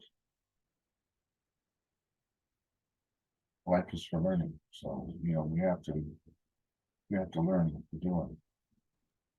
Right, and I think the classes for the private students will start up this month on the 25th. I'm not sure, though. We'll have to wait to see any announcements regarding that. The teaching may change. I don't know. It may take a different structure. We'll have to see. Another reminder is the testimonial meeting tomorrow, Rick's testimonial meeting. So that's at 8 p.m. in the public Zoom room. If anyone would like to bring a testimonial there, I'm sure Rick would love to have you present without a problem. If it's a big one or a small one, it doesn't matter. We listen to all testimonials. So again, tomorrow, 8 p.m. CET time, CEST, in the public Zoom room. And that's the monthly meeting, which is normally the second Monday of each month. And we thank Rick again for keeping these platforms moving. He seems to be the instrumental host.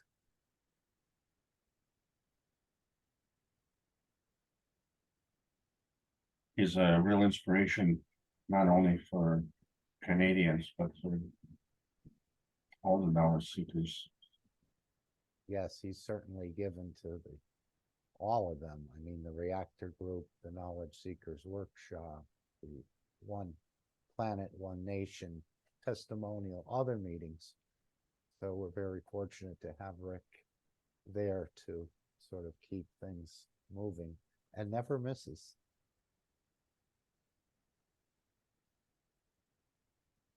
It's important.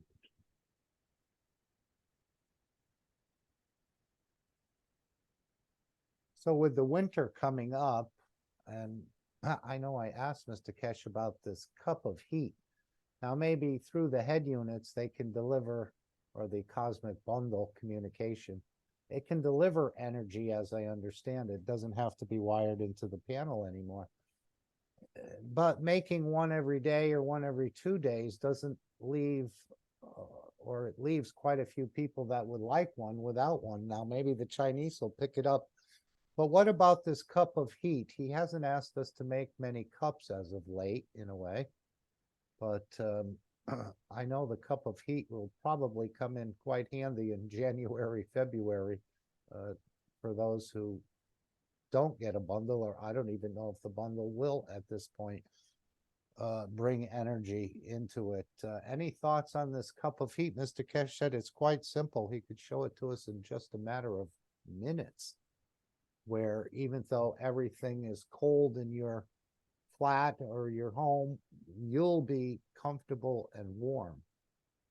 So any thoughts on that cup of heat, which I thought was quite unique and ingenious?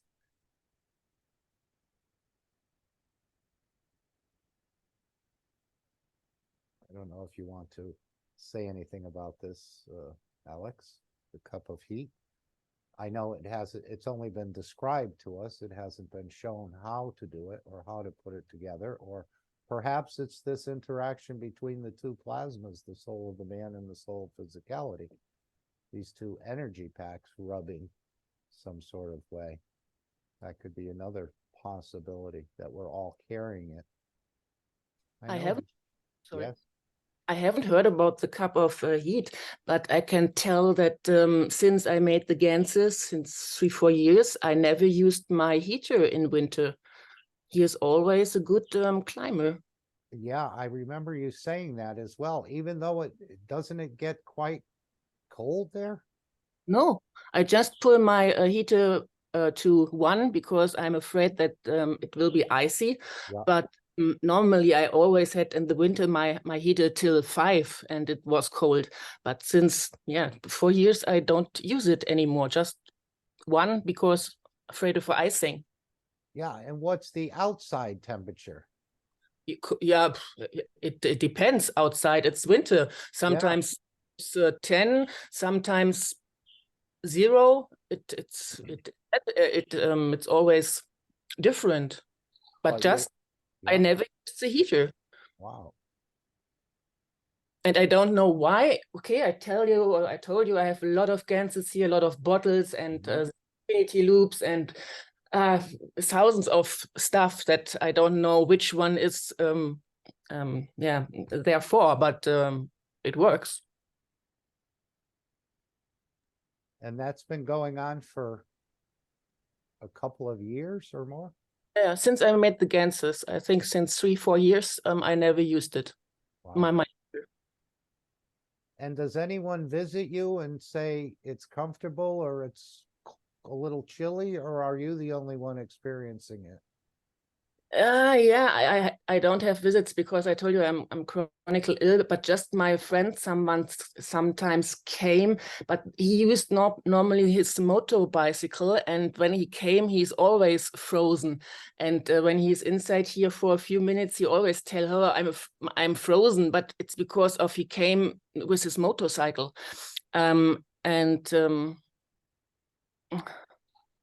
Normally, he had never said that it's cold inside, no? Wow.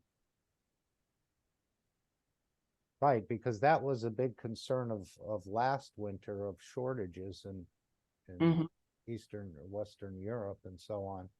Yeah. It'll play out very similar this year, or the flow of energy will be there. They already should be stocking up, I would imagine, in Germany, the reserve tanks and so on. Yeah. Yeah, I can just tell you that it is in my flat, but I don't know which one of my ganses is responsible for it. But it is, and I'm really happy. And I have never heard about this cup of heat. Yeah. When does he tell about it or told? No, he just had mentioned it. If they use this energy as a weapon, I know he said that with food, but he also talked about the cup of heat. Okay. Release that if they were going to create mayhem and letting people freeze in their houses.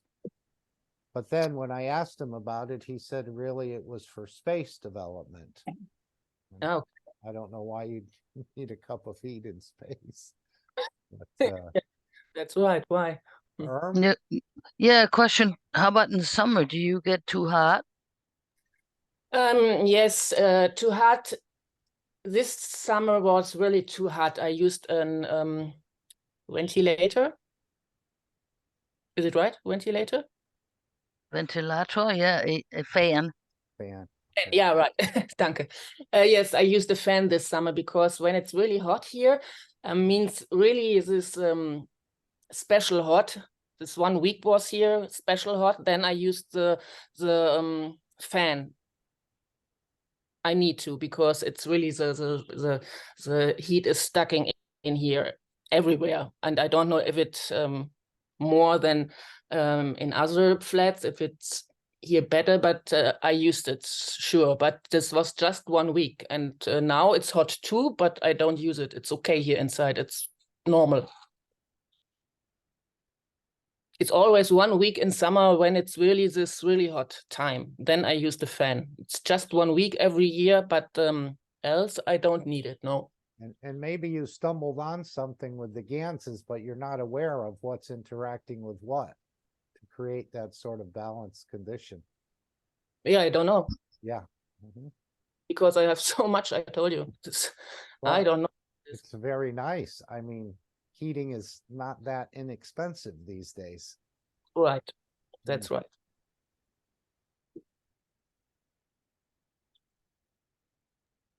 Okay, thank you. Any other questions someone would like to raise? Yeah, I have lots of questions, but they're actually, I don't know how much they concern everybody. That's okay. Let's, everyone can take what they can from it. Well, one of my issues is that I keep falling asleep during the classes, and I listen to them 3 times, and each time I fall asleep. And I wake up at the very end, and then I don't know what's going on, and I feel like I'm missing a lot. Do you fall asleep at the same spot? Like, well, let's say you listen to a class, you fall asleep, and then you say, oh, okay, you missed the class, so you listen to the recording. Will you fall asleep at the same spot? there's 2 places where I fall asleep. One is if I lay down, which is on my bed. The other one is sitting at my computer. My head drops on the keyboard and I sleep, which is not a great place for my head to be. Well, we know the soul does not sleep. So the soul of physicality does not sleep, and neither does the soul. So it's paying attention, it's aware of what's going on. Now, maybe your physicality just needs to rest. I know. I think I'm just overworked. I'm way overworked, and I'm way behind with all my Keshe projects. That's okay. Everything will work out fine.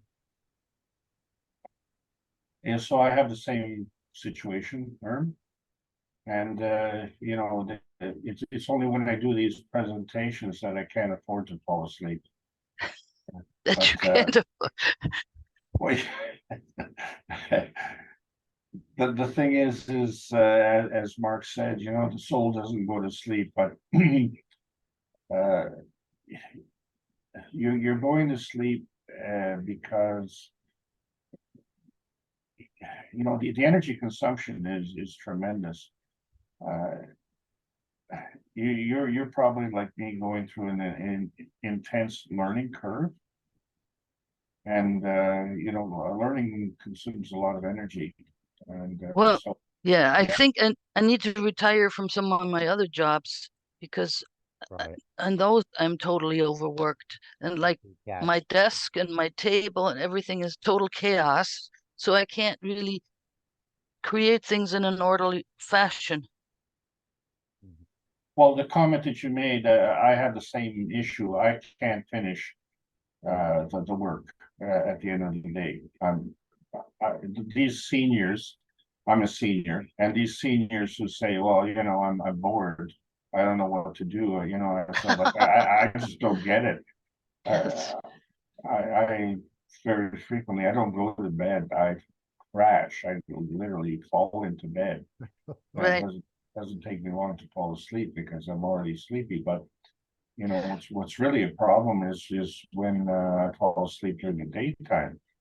So it's just that I don't even bother doing a to-do list because, you know, that's number one in a to-do list, is to make a to-do list. And I sometimes can't even get past that. So rather than wasting time, when I get the inspiration, I just do it.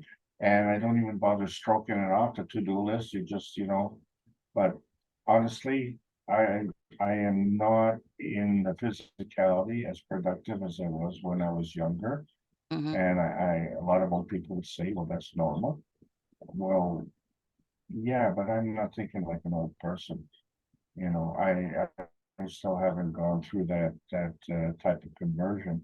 In fact, I'm thinking much younger, and I'm really excited about the new prospects.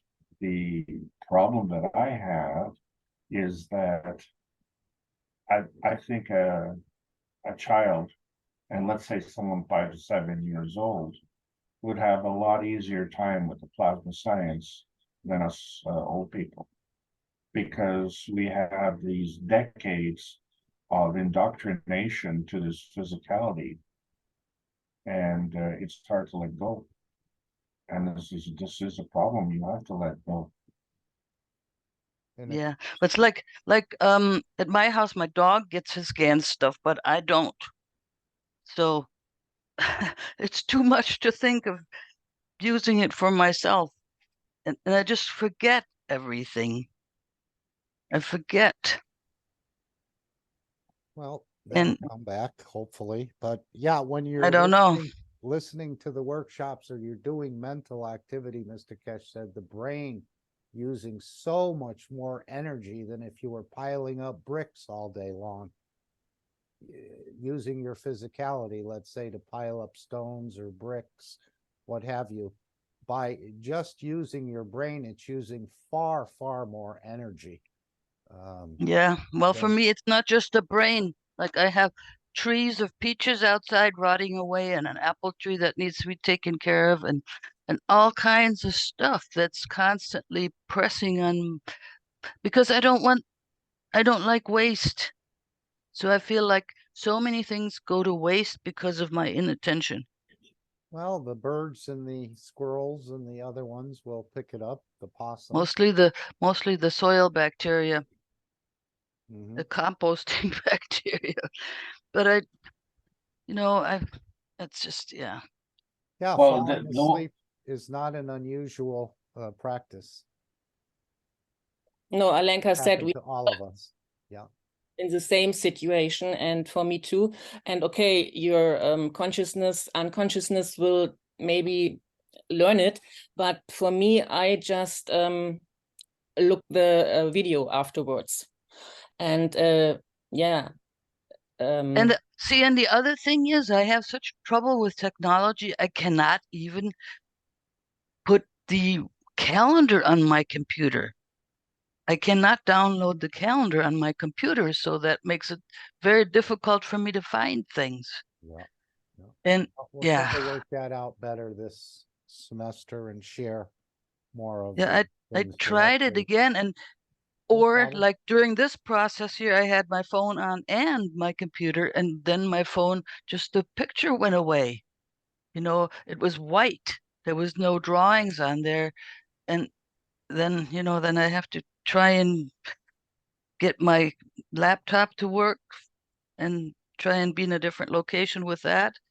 Mhm. Yeah, it's all these frustrations, and that's why I'm saying this isn't really for everybody, but it's my personal frustrations. And then with these recent things, I didn't get any changes in the pH in the last thing. I thought it was I didn't probably because either. I you didn't didn't. either. No, you're not the Hmm. only one. I thought it was because I hadn't consumed any GANS Mhm. water, so it helps maybe to talk about it. Definitely. Definitely. But you are doing better. I know that with your technology. I mean, you have, right? I mean, Very- I'm doing a little bit better with it. I think you are too. Yeah, Yeah. So one step forward. yeah, no, we'll keep going forward. We don't have to go backwards. Sometimes we Yeah. do, but no problem. I think you're doing fine. Well, When I I think, was yeah, I think my memory is decreasing, and that's really discouraging. But I I'm don't see it. 75. I You don't see it.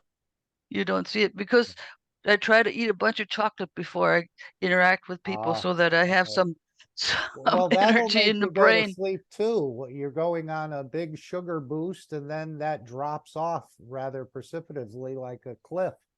And Well, therefore you may need to rest because you have it's such a practically jolt. no sugar. It's the caffeine or whatever it is in there. Okay. So, Yeah, we're but all finding balance. but in order to accomplish anything, it's like I have to drug myself. Well, maybe you want to get detached from some of these things that you probably should have been detached from. Being a landlord is usually for a younger person, not so much for older, or you But have I'm still waiting for those items that I was going to equip the Mhm. buildings with, and I have not received anything. Mhm. So, Yeah, but maybe you want to think about getting detached. You don't want to burn yourself out. You've done a number of years of it. I'm just saying. I remember when Irmgard started interacting with us, and she has improved a lot, even though she may not be aware of it. You have improved a lot, Irmgard. I remember when you first interacted with the group, your energy level was way below than you have now, and I can feel in your voice also that even though you still have a lot a great way to go, you have improved though. But I you have agree. the pressure out of your mind. Yes. The pressure to do everything, because you have to learn to do not everything, and your body will tell it to you, but you make always, oh my God, I have to do this and this and this. I know this stuff because I have the same, and Yes. that's But like this year, I sprayed my grapes with GANs, and they were a beautiful crop. And now they're all rotting in the vine and falling on the ground. You know, don't care. Yeah, because you make your pressure on yourself, and the pressure makes you, yeah, like you are now. Exhausted. Yeah. Yes. Yeah. Maybe you should select among the things that you do the least important for you and drop it, so that you have less pressure. Yeah, Yeah. it may take a huge weight off of you that you have Yes. all these obligations as a, you know, a landowner and apartment renter that you have to obviously be there. Yeah, but be on that's where call. my income comes from. Yep. Okay. Well, You know. Lower like I your said, income and improve your health. yes, exactly. Yeah. But like I'm using the apartments as a means to support the projects of the Keshe Foundation by buying things for the apartments. Mm-hmm. You know, they're not for me, they're for the apartments. I don't have personal finance, but I do have the business money. So that's why I was using the business money to get these Well, think energy about it. units. Yeah. Ask your soul You know? how you should proceed, or that's your closest friend, your closest confidant. So I think I'd have a sit down with the soul in a way, even though I'm sure you're fully aware of it. But yes, some of these things can become too much of a weight as we get older. And Yeah. we don't want to detach from the physicality. We just want to hang on, and that may not be as healthy as we think it is. I would love not to have to deal with the computers and things, but that's my connection. Yeah. Get somebody to teach you. The thing is, I immediately forget. Like this whatever, that 6-digit code to get into this class. How many times have I put it in? Do you think I could remember when I go from downstairs to upstairs? I've already forgotten it.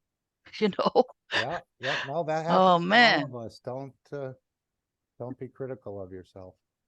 Write it down. Yeah, right. Yeah.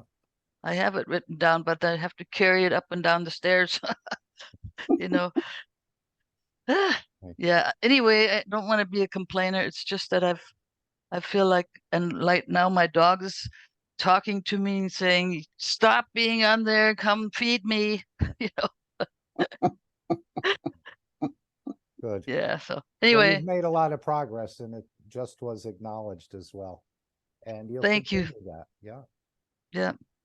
Please send me energy. I will. Okay. Thank you. Okay. So Mr. Keshe was talking about disappearing, Alex. Was he just talking about here on this planet and having an existence in a dimension without physicality? He talked about coming back into the physicality, or was he talking about disappearing and going somewhere else? I was thinking you could have a new knowledge in a way, a different knowledge by operating in this dimension without any physicality. Is that what Mr. Keshe was referring to about disappearing?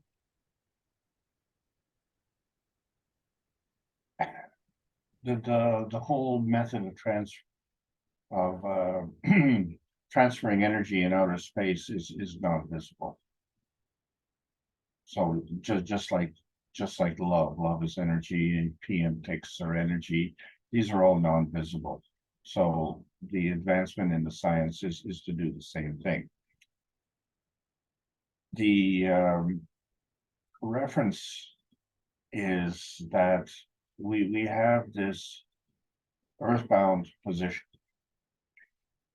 We see movement on this earthbound position as a physical thing. So the new science is going to allow us to do this in a non-visible manner. So that means we have a physical materialization in one point and a physical materialization in another point, but the connection between those 2 points would be non-visible. The significance of this point is, and why I make this point, is because the methodology is exactly the same as if we do this between, say, an earthbound state and another planet-bound state. It's exactly the same. So it just because if you, if you can walk to the grocery store, maybe you would prefer to walk. But if you knew how to transmute yourself, then maybe you could go there and say, well, I'm not going to transmute myself to go to the grocery store. I'm going to walk to the grocery store, but I'll transmute myself to the moon because walking to the moon is not practical. So, we keep, ignoring, the other because, we find that, the invention is based on necessity.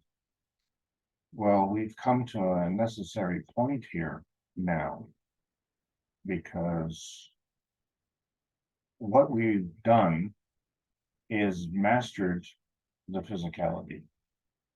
And when I say mastered the physicality, there's lots more to be mastered.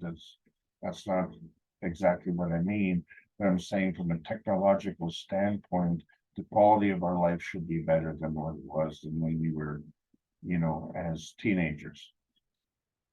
But the technology is better, but the quality of life is not better. That's where the problem comes in. So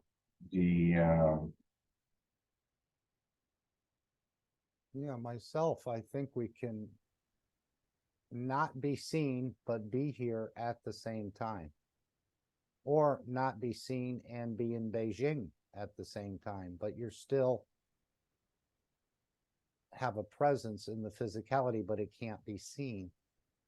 So I was thinking that this would be a new dimension of understanding, operating without a dimension in a way, even though you're still there, he seemed to indicate. No, it is a dimension. No, it is a dimension, but it's in a different energy state. So you can only operate within, nearness and proximity. But there are other factors that you need to take into consideration. So what the advent of the technology is allowing us to do is to give us a choice, whether we physically materialize or whether we just plasmatically manifest.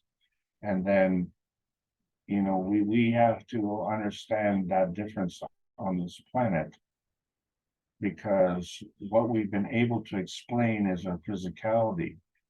It's what we have not been able to explain before our physicality, before we were born. We have no explanation for that. And after we die, we have no explanation for that. The plasma science now gives us this explanation. That's the difference. So these areas before we were born and before and after we die are not visible to us, but they must exist, because otherwise, where did we come from? So the key point is that We see the earth as home. But it is home now, just like, let's say you were to go to another country. Then if you stay there for a duration, that could become your home. And you say, well, where's your home? Well, this is my home. No, no, no, no. Where did you come from?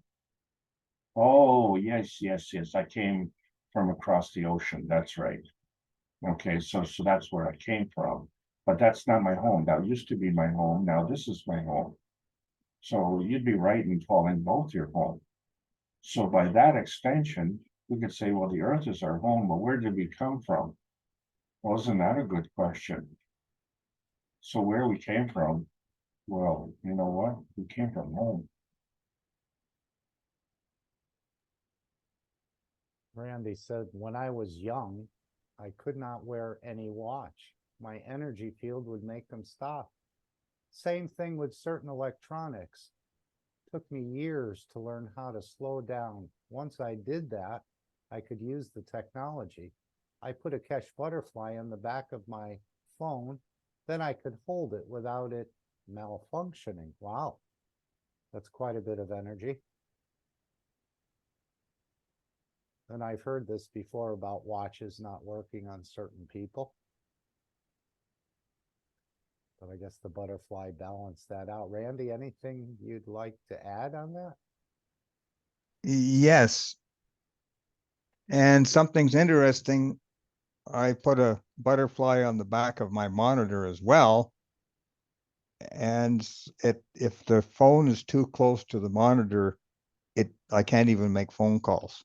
I have to go out of the room to make a phone call. So whatever kind of an energy field the butterflies are setting up, the phone just doesn't want to put a signal out. You mean you have one on a monitor of a computer and one on the phone, and if Right. they're too close together, you cannot make a call. Nope. It will call, but the signal won't go through. And then it'll say network service not available. Mm-hmm. Then you walk upstairs or walk outside, the phone comes back on. And this is beautiful. I love this example. So you understand that the connection to your phone is non-visible. And you understand that the plasma field from the butterflies is non-visible. Visible. So now you understand that you have a non-visible butterfly field and a non-visible phone field interacting and interfering with each other in a non-visible manner. You've proven that. Yes, and then if I take the other thing is in the office upstairs where the modem is, I put a butterfly on that. And my landlord, I says, look, I put a Keshe butterfly on the modem in your office. Tell me what you feel. And she said, well, the office feels a lot quieter. And it's not as frustrating trying to do any work.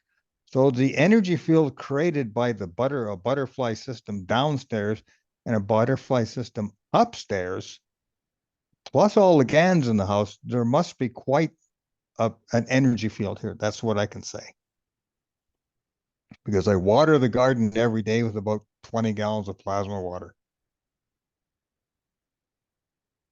But the notable point is that non-visible fields interacting together, creating another non-visible field. The only field that you can identify is the 3 dimensions of your physicality. What I am saying is that the non-visible field created by the butterfly and the non-visible field created by the cell phone is in 3 dimensions. And the interaction of those 2 fields has created another field, which is in 3 dimensions. And you are none of those 3 dimensions. So we've identified 2 physical dimensions with 2 plasma dimensions and a 3rd interactive plasma dimension. So that's 5 dimensions, and you're none of those dimensions. Okay, because you yourself are a plasma field. where you have the soul dimension, the soul of the body dimension, and the physicality dimension. And so those are the three dimensions. However, there's another hidden dimension, but it's not hidden. It just happens to be our earth dimension, which also has the soul of the earth body, and the physicality of the earth. So now you've got 7 dimensions to consider. This is the advancement that we have to take into account. We don't have to know the specifics. We don't have to know which one's giving, which one's taking. We are now have to be at the awareness point that there's more going on behind the stage than there is on the stage. The only thing that's going on the stage is our physicality. Everything else is in the plasma state. This is a wonderful example that you brought up, Randy. Thank you. Thank you. And Randy, would you like to tell us more of your adjustments on your CO2 box, the plate and coil? Yes, thankful to the last weekend's thing. I've been playing with that, and it does make a difference on the width of the distance between the zinc plate and the nano coil. I've created CuO, and now it's working on CO2 just by varying. And I actually measure how far it goes apart now, and it makes a big difference. The GANs that one produced is the fluffiest GANs I've ever seen. When you shake it, it takes hours and hours to come out of suspension and settle. The energy field is even different. And no battery. And no battery. No external power source at all, just a nano wire that comes with it. And in the middle of the nanowire, they've got another, I would think it's a copper wire, but that's nano coated too. And if you stand that up, it does, like Joel said, it does make a difference. And I went and actually read the instructions, and it said you need a 5-liter container. So I went and found a 5-liter container, and it's not at 10%. And on the 3rd day now, it's already got amino acids on the top. Just with the proximity of the plate. Right. Coil.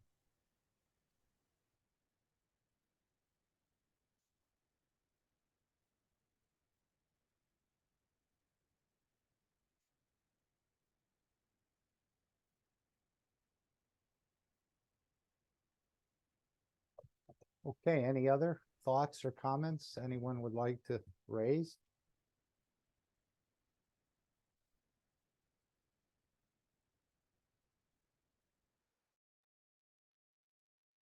Let me just say, Mark, thank you to all the panelists for allowing me to present today. And I hope you're enjoying this, and then we'll continue with this next week. Understand that the main comment that everybody has made this week is remember this week in passing, because generations from now down the road, someone will ask you, where were you at this pivotal moment in history? And you'll be able to answer them truthfully. You were at the right place at the right time, and you knew it. Thank you all. All right, just another point on that loose harvesting. I think it goes back to the thinking good, speaking good, and doing good. Let's say, you're interacting and someone has in the crowd a speech impediment, and you say they sound like Donald Duck or some other thing. That would be a type of loose harvesting. But it seems like that sort of energy, even though it may tickle you for a few moments in time, it's rather empty energy, right? It doesn't last or stay with you. It needs to be constantly reinvigorated in a way. You need to do that again to sort of get the same sort of energy that doesn't last, where the right way would be to give to that soul unconditionally who's having a speech issue or something, rather than to make fun or try to take the energy from that person, even though they're vulnerable and everything like that. But it's the giving that's the key, rather than trying to take, even though you get a little bit of a satisfaction, it doesn't last, I don't think. Yeah, but at that point, you're the judge on the beauty panel.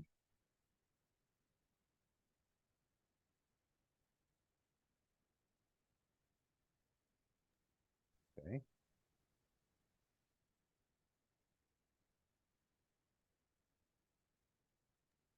Anyone else would like to raise anything? I'm going to play the 10 minutes of the headphones, the new Cosmic bundle that's being released. And then the final disclaimer and the meeting will end. Unless someone has something else. Again, we have a testimonial meeting tomorrow, 8 p.m. if you can. Then, of course, Tuesday, the One Nation, One Planet, One Race. Wednesday, a reactor group. Thursday, another Knowledge Seekers workshop.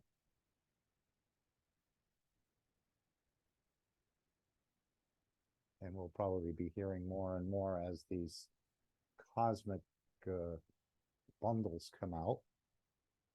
I don't know exactly when. They may have to go through some sort of testing as well. He said it wasn't easy putting them together. So we'll see how that plays out. But that may be part of the, again, going along with the wellness program of the apps that may already be built in there, and you just need to provide the funds for it to open up.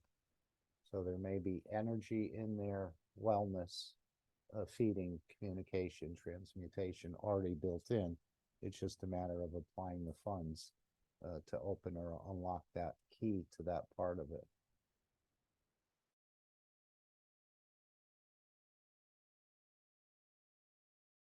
And another nice part is that the headphones are now, anyone can use them. Originally, he said protect the headphones. They were only for single use.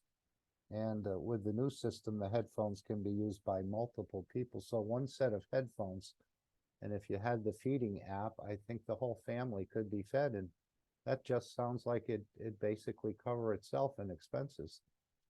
Never mind the time of you need to go out and shop. You still probably will, but much less.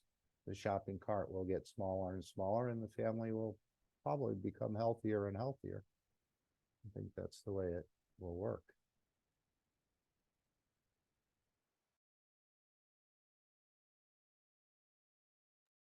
Okay, any others, or let's see here.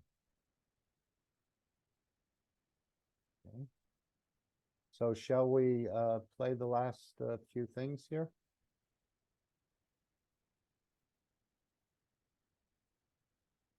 And we'll hear about this and we'll see a picture. First time the picture's been put into public. We covered it a little bit earlier, but let's hear what Mr. Keshe has to say for about 10 minutes. And then the final disclaimer, and we'll sign off. Thank you all for joining. And again, we can elevate our own souls. This is one of the, let me just bring this up. This was a little gift that was given to the attendees in Manchester, just a little key ring with a few words on it. But I think the words are important, and these are things you can say to yourself. You have to change screens, Mark. We're still seeing Alex's screen. Okay, sorry. Thanks, Randy. Okay. There. Okay. Yeah, this is a little keychain that was given to some of the participants, but the words are what's important. That's why I took a picture of it and wanted to share it. And again, we don't get enough acknowledgement from our lovers or our wives, our husbands, children, friends about working with the technology and being part of this great change that's happening. But you can actually elevate your own soul with these sort of phrases and other phrases you can use. And I'll just read it. May you be proud of the work you do. May you be proud of the person you are. And may you be proud of the difference you make. So you can say this to yourself and elevate your own soul just with these simple words. And that's why I thought it was important to share that. Okay. Let's just take that down. So let's hear a little bit more about the bundle. and what Mr. Keshe is talking about here. Again, I'm not sure it was originally supposed to be linked with the apps. They may already be built in there, just need to be turned on, or perhaps not. It's just the interaction of yourself with the system. We'll see. Okay. This is what you will receive. It's the first time we show it in public. If you remember, the original units we shown had wires and everything else. It's all gone. Again, it's advancement in technology.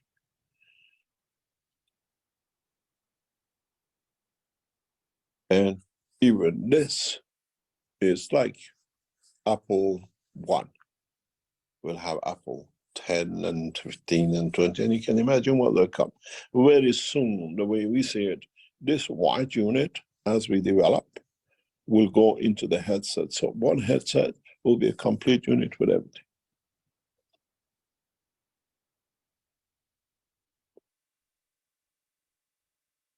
And what you see there, you don't dream anymore, because you're a creator of reality in the dimensional fields. We have to learn that we live two-dimensional life. We call it the dream. No, that dream is not a dream. It's a reality we ignored. We call it a dream because we couldn't handle it. Now we have to handle it.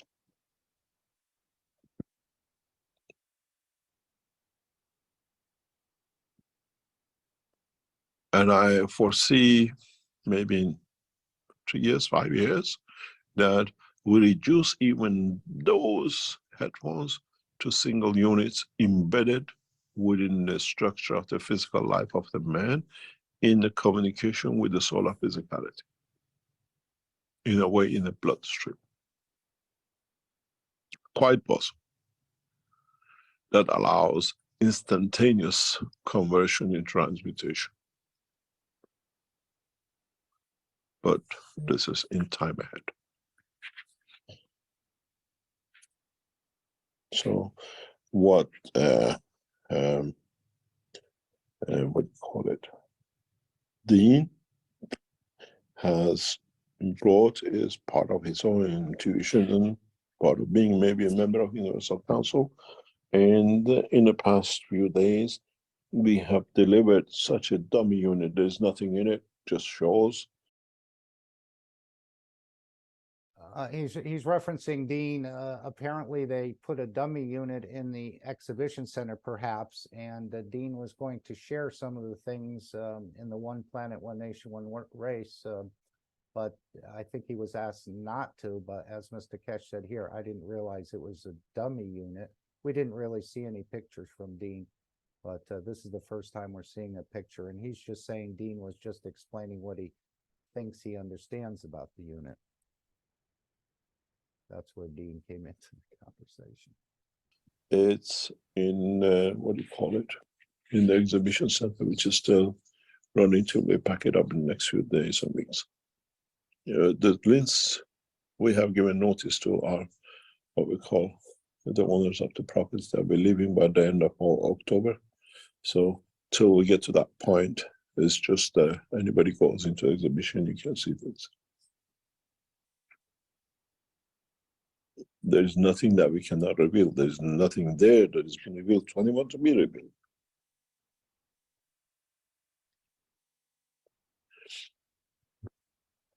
And people who attended the Manchester conference, they had a feel of this, how this thing will look and be, but the units which were in, what do you call it? In Manchester are again totally different and for different applications.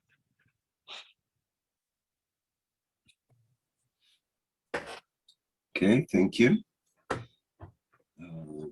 And a question in live stream from Wolfgang. Can you tell a bit more about the new possibilities and how advanced the possibilities are, which are developed in the background? Thanks. We work with different structures of research. We have frontal research, and at the same time, I work with a lot of people individually or a group of 1 and 2 in the background. So if you take overall structure of the research and what is getting developed, we are very, very advanced. Some of it is frightening how advanced we are. Even our own knowledge seekers don't understand what they are doing, but they understand part of it and they follow it because they see other effects. But the actual system is set up for a totally different outcome. And as we come to it, we bring your attention to it. And that's the only way, as knowledge seekers have seen this work or whatever, they can connect. Instead of targeting something which I want to achieve, I bring the environment of understanding and then show the same system for different targets applications. We are extremely advanced. We can complete transmutation even now. We can complete transportation London to New York in minutes today. But first of all, our people are not understood. The Iranian team within the structure of Iranian flight system are years ahead. Even them, with being years ahead, they are still years behind what is actually taking place. Because there's a very big problem, or there is big difference. In Keshe Foundation, I had everything in research. More or less, our team had their own bits into it. But the direction we take is, we decide today we've gone far enough, I teach the next step. I don't wait for the budget, somebody decides. I see our knowledge seekers, our team have understood most of the grasp, some of it, or understand. We jump 10 years. Forget about it. You understood these things, let's do this. When it comes to the government structure, it's different. You want to change one screw, one panel, it has to go through acceptance, authorization, money is spent, blah, blah. The only country which is fast speeding these things is the Iranian Sabah, an Iranian defense technology in nuclear industry.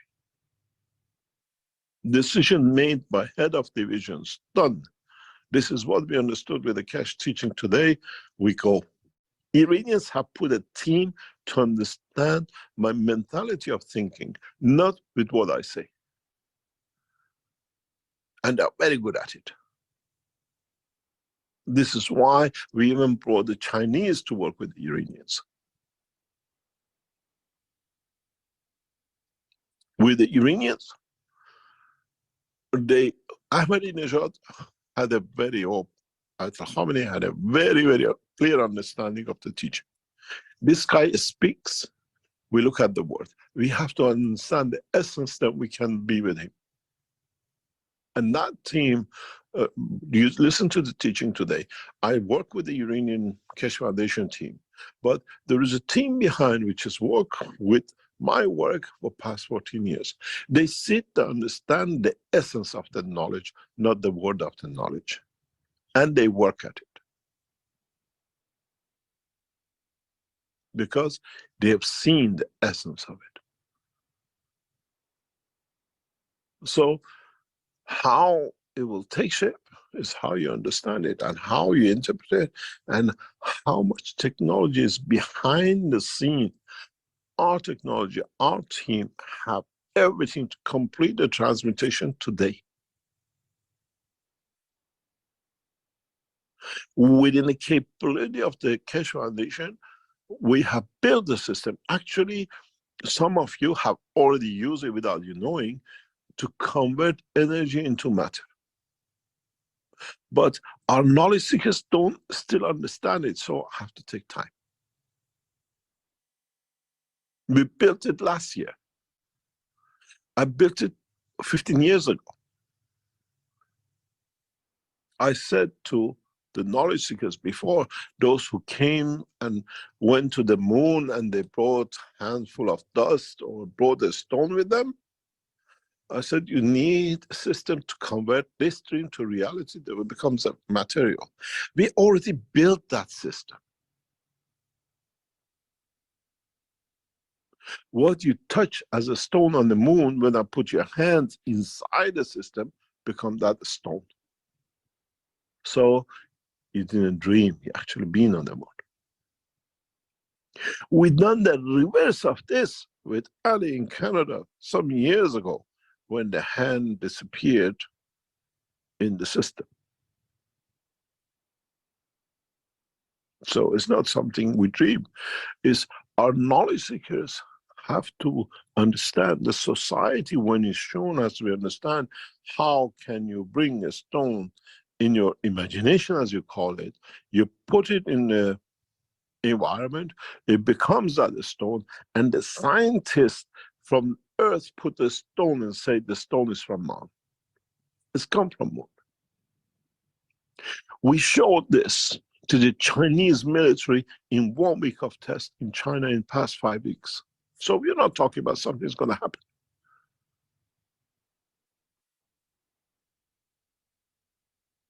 And they tested it and they confirmed it. So the knowledge is there. The man is not ready. I brought the car, but nobody knows how to drive a car. So the car is parked. And the key is in my pocket. Show me a driving license I can ride. The knowledge of the universe, I give the key to it. Very complete. The knowledge, what sits in 2 or 3 of laboratories of the Keshe Foundation, and the people are taught individually to, is immense. If the knowledge seekers who are taught are Iranian scientists in Iran defense technology, in the space development, release the knowledge they understood, America become a slave to Africans in the lack of knowledge. This is how advanced we are. But you're not ready. Then I become a magician and I promise I'll never do magic. I'll make you to understand the science of it.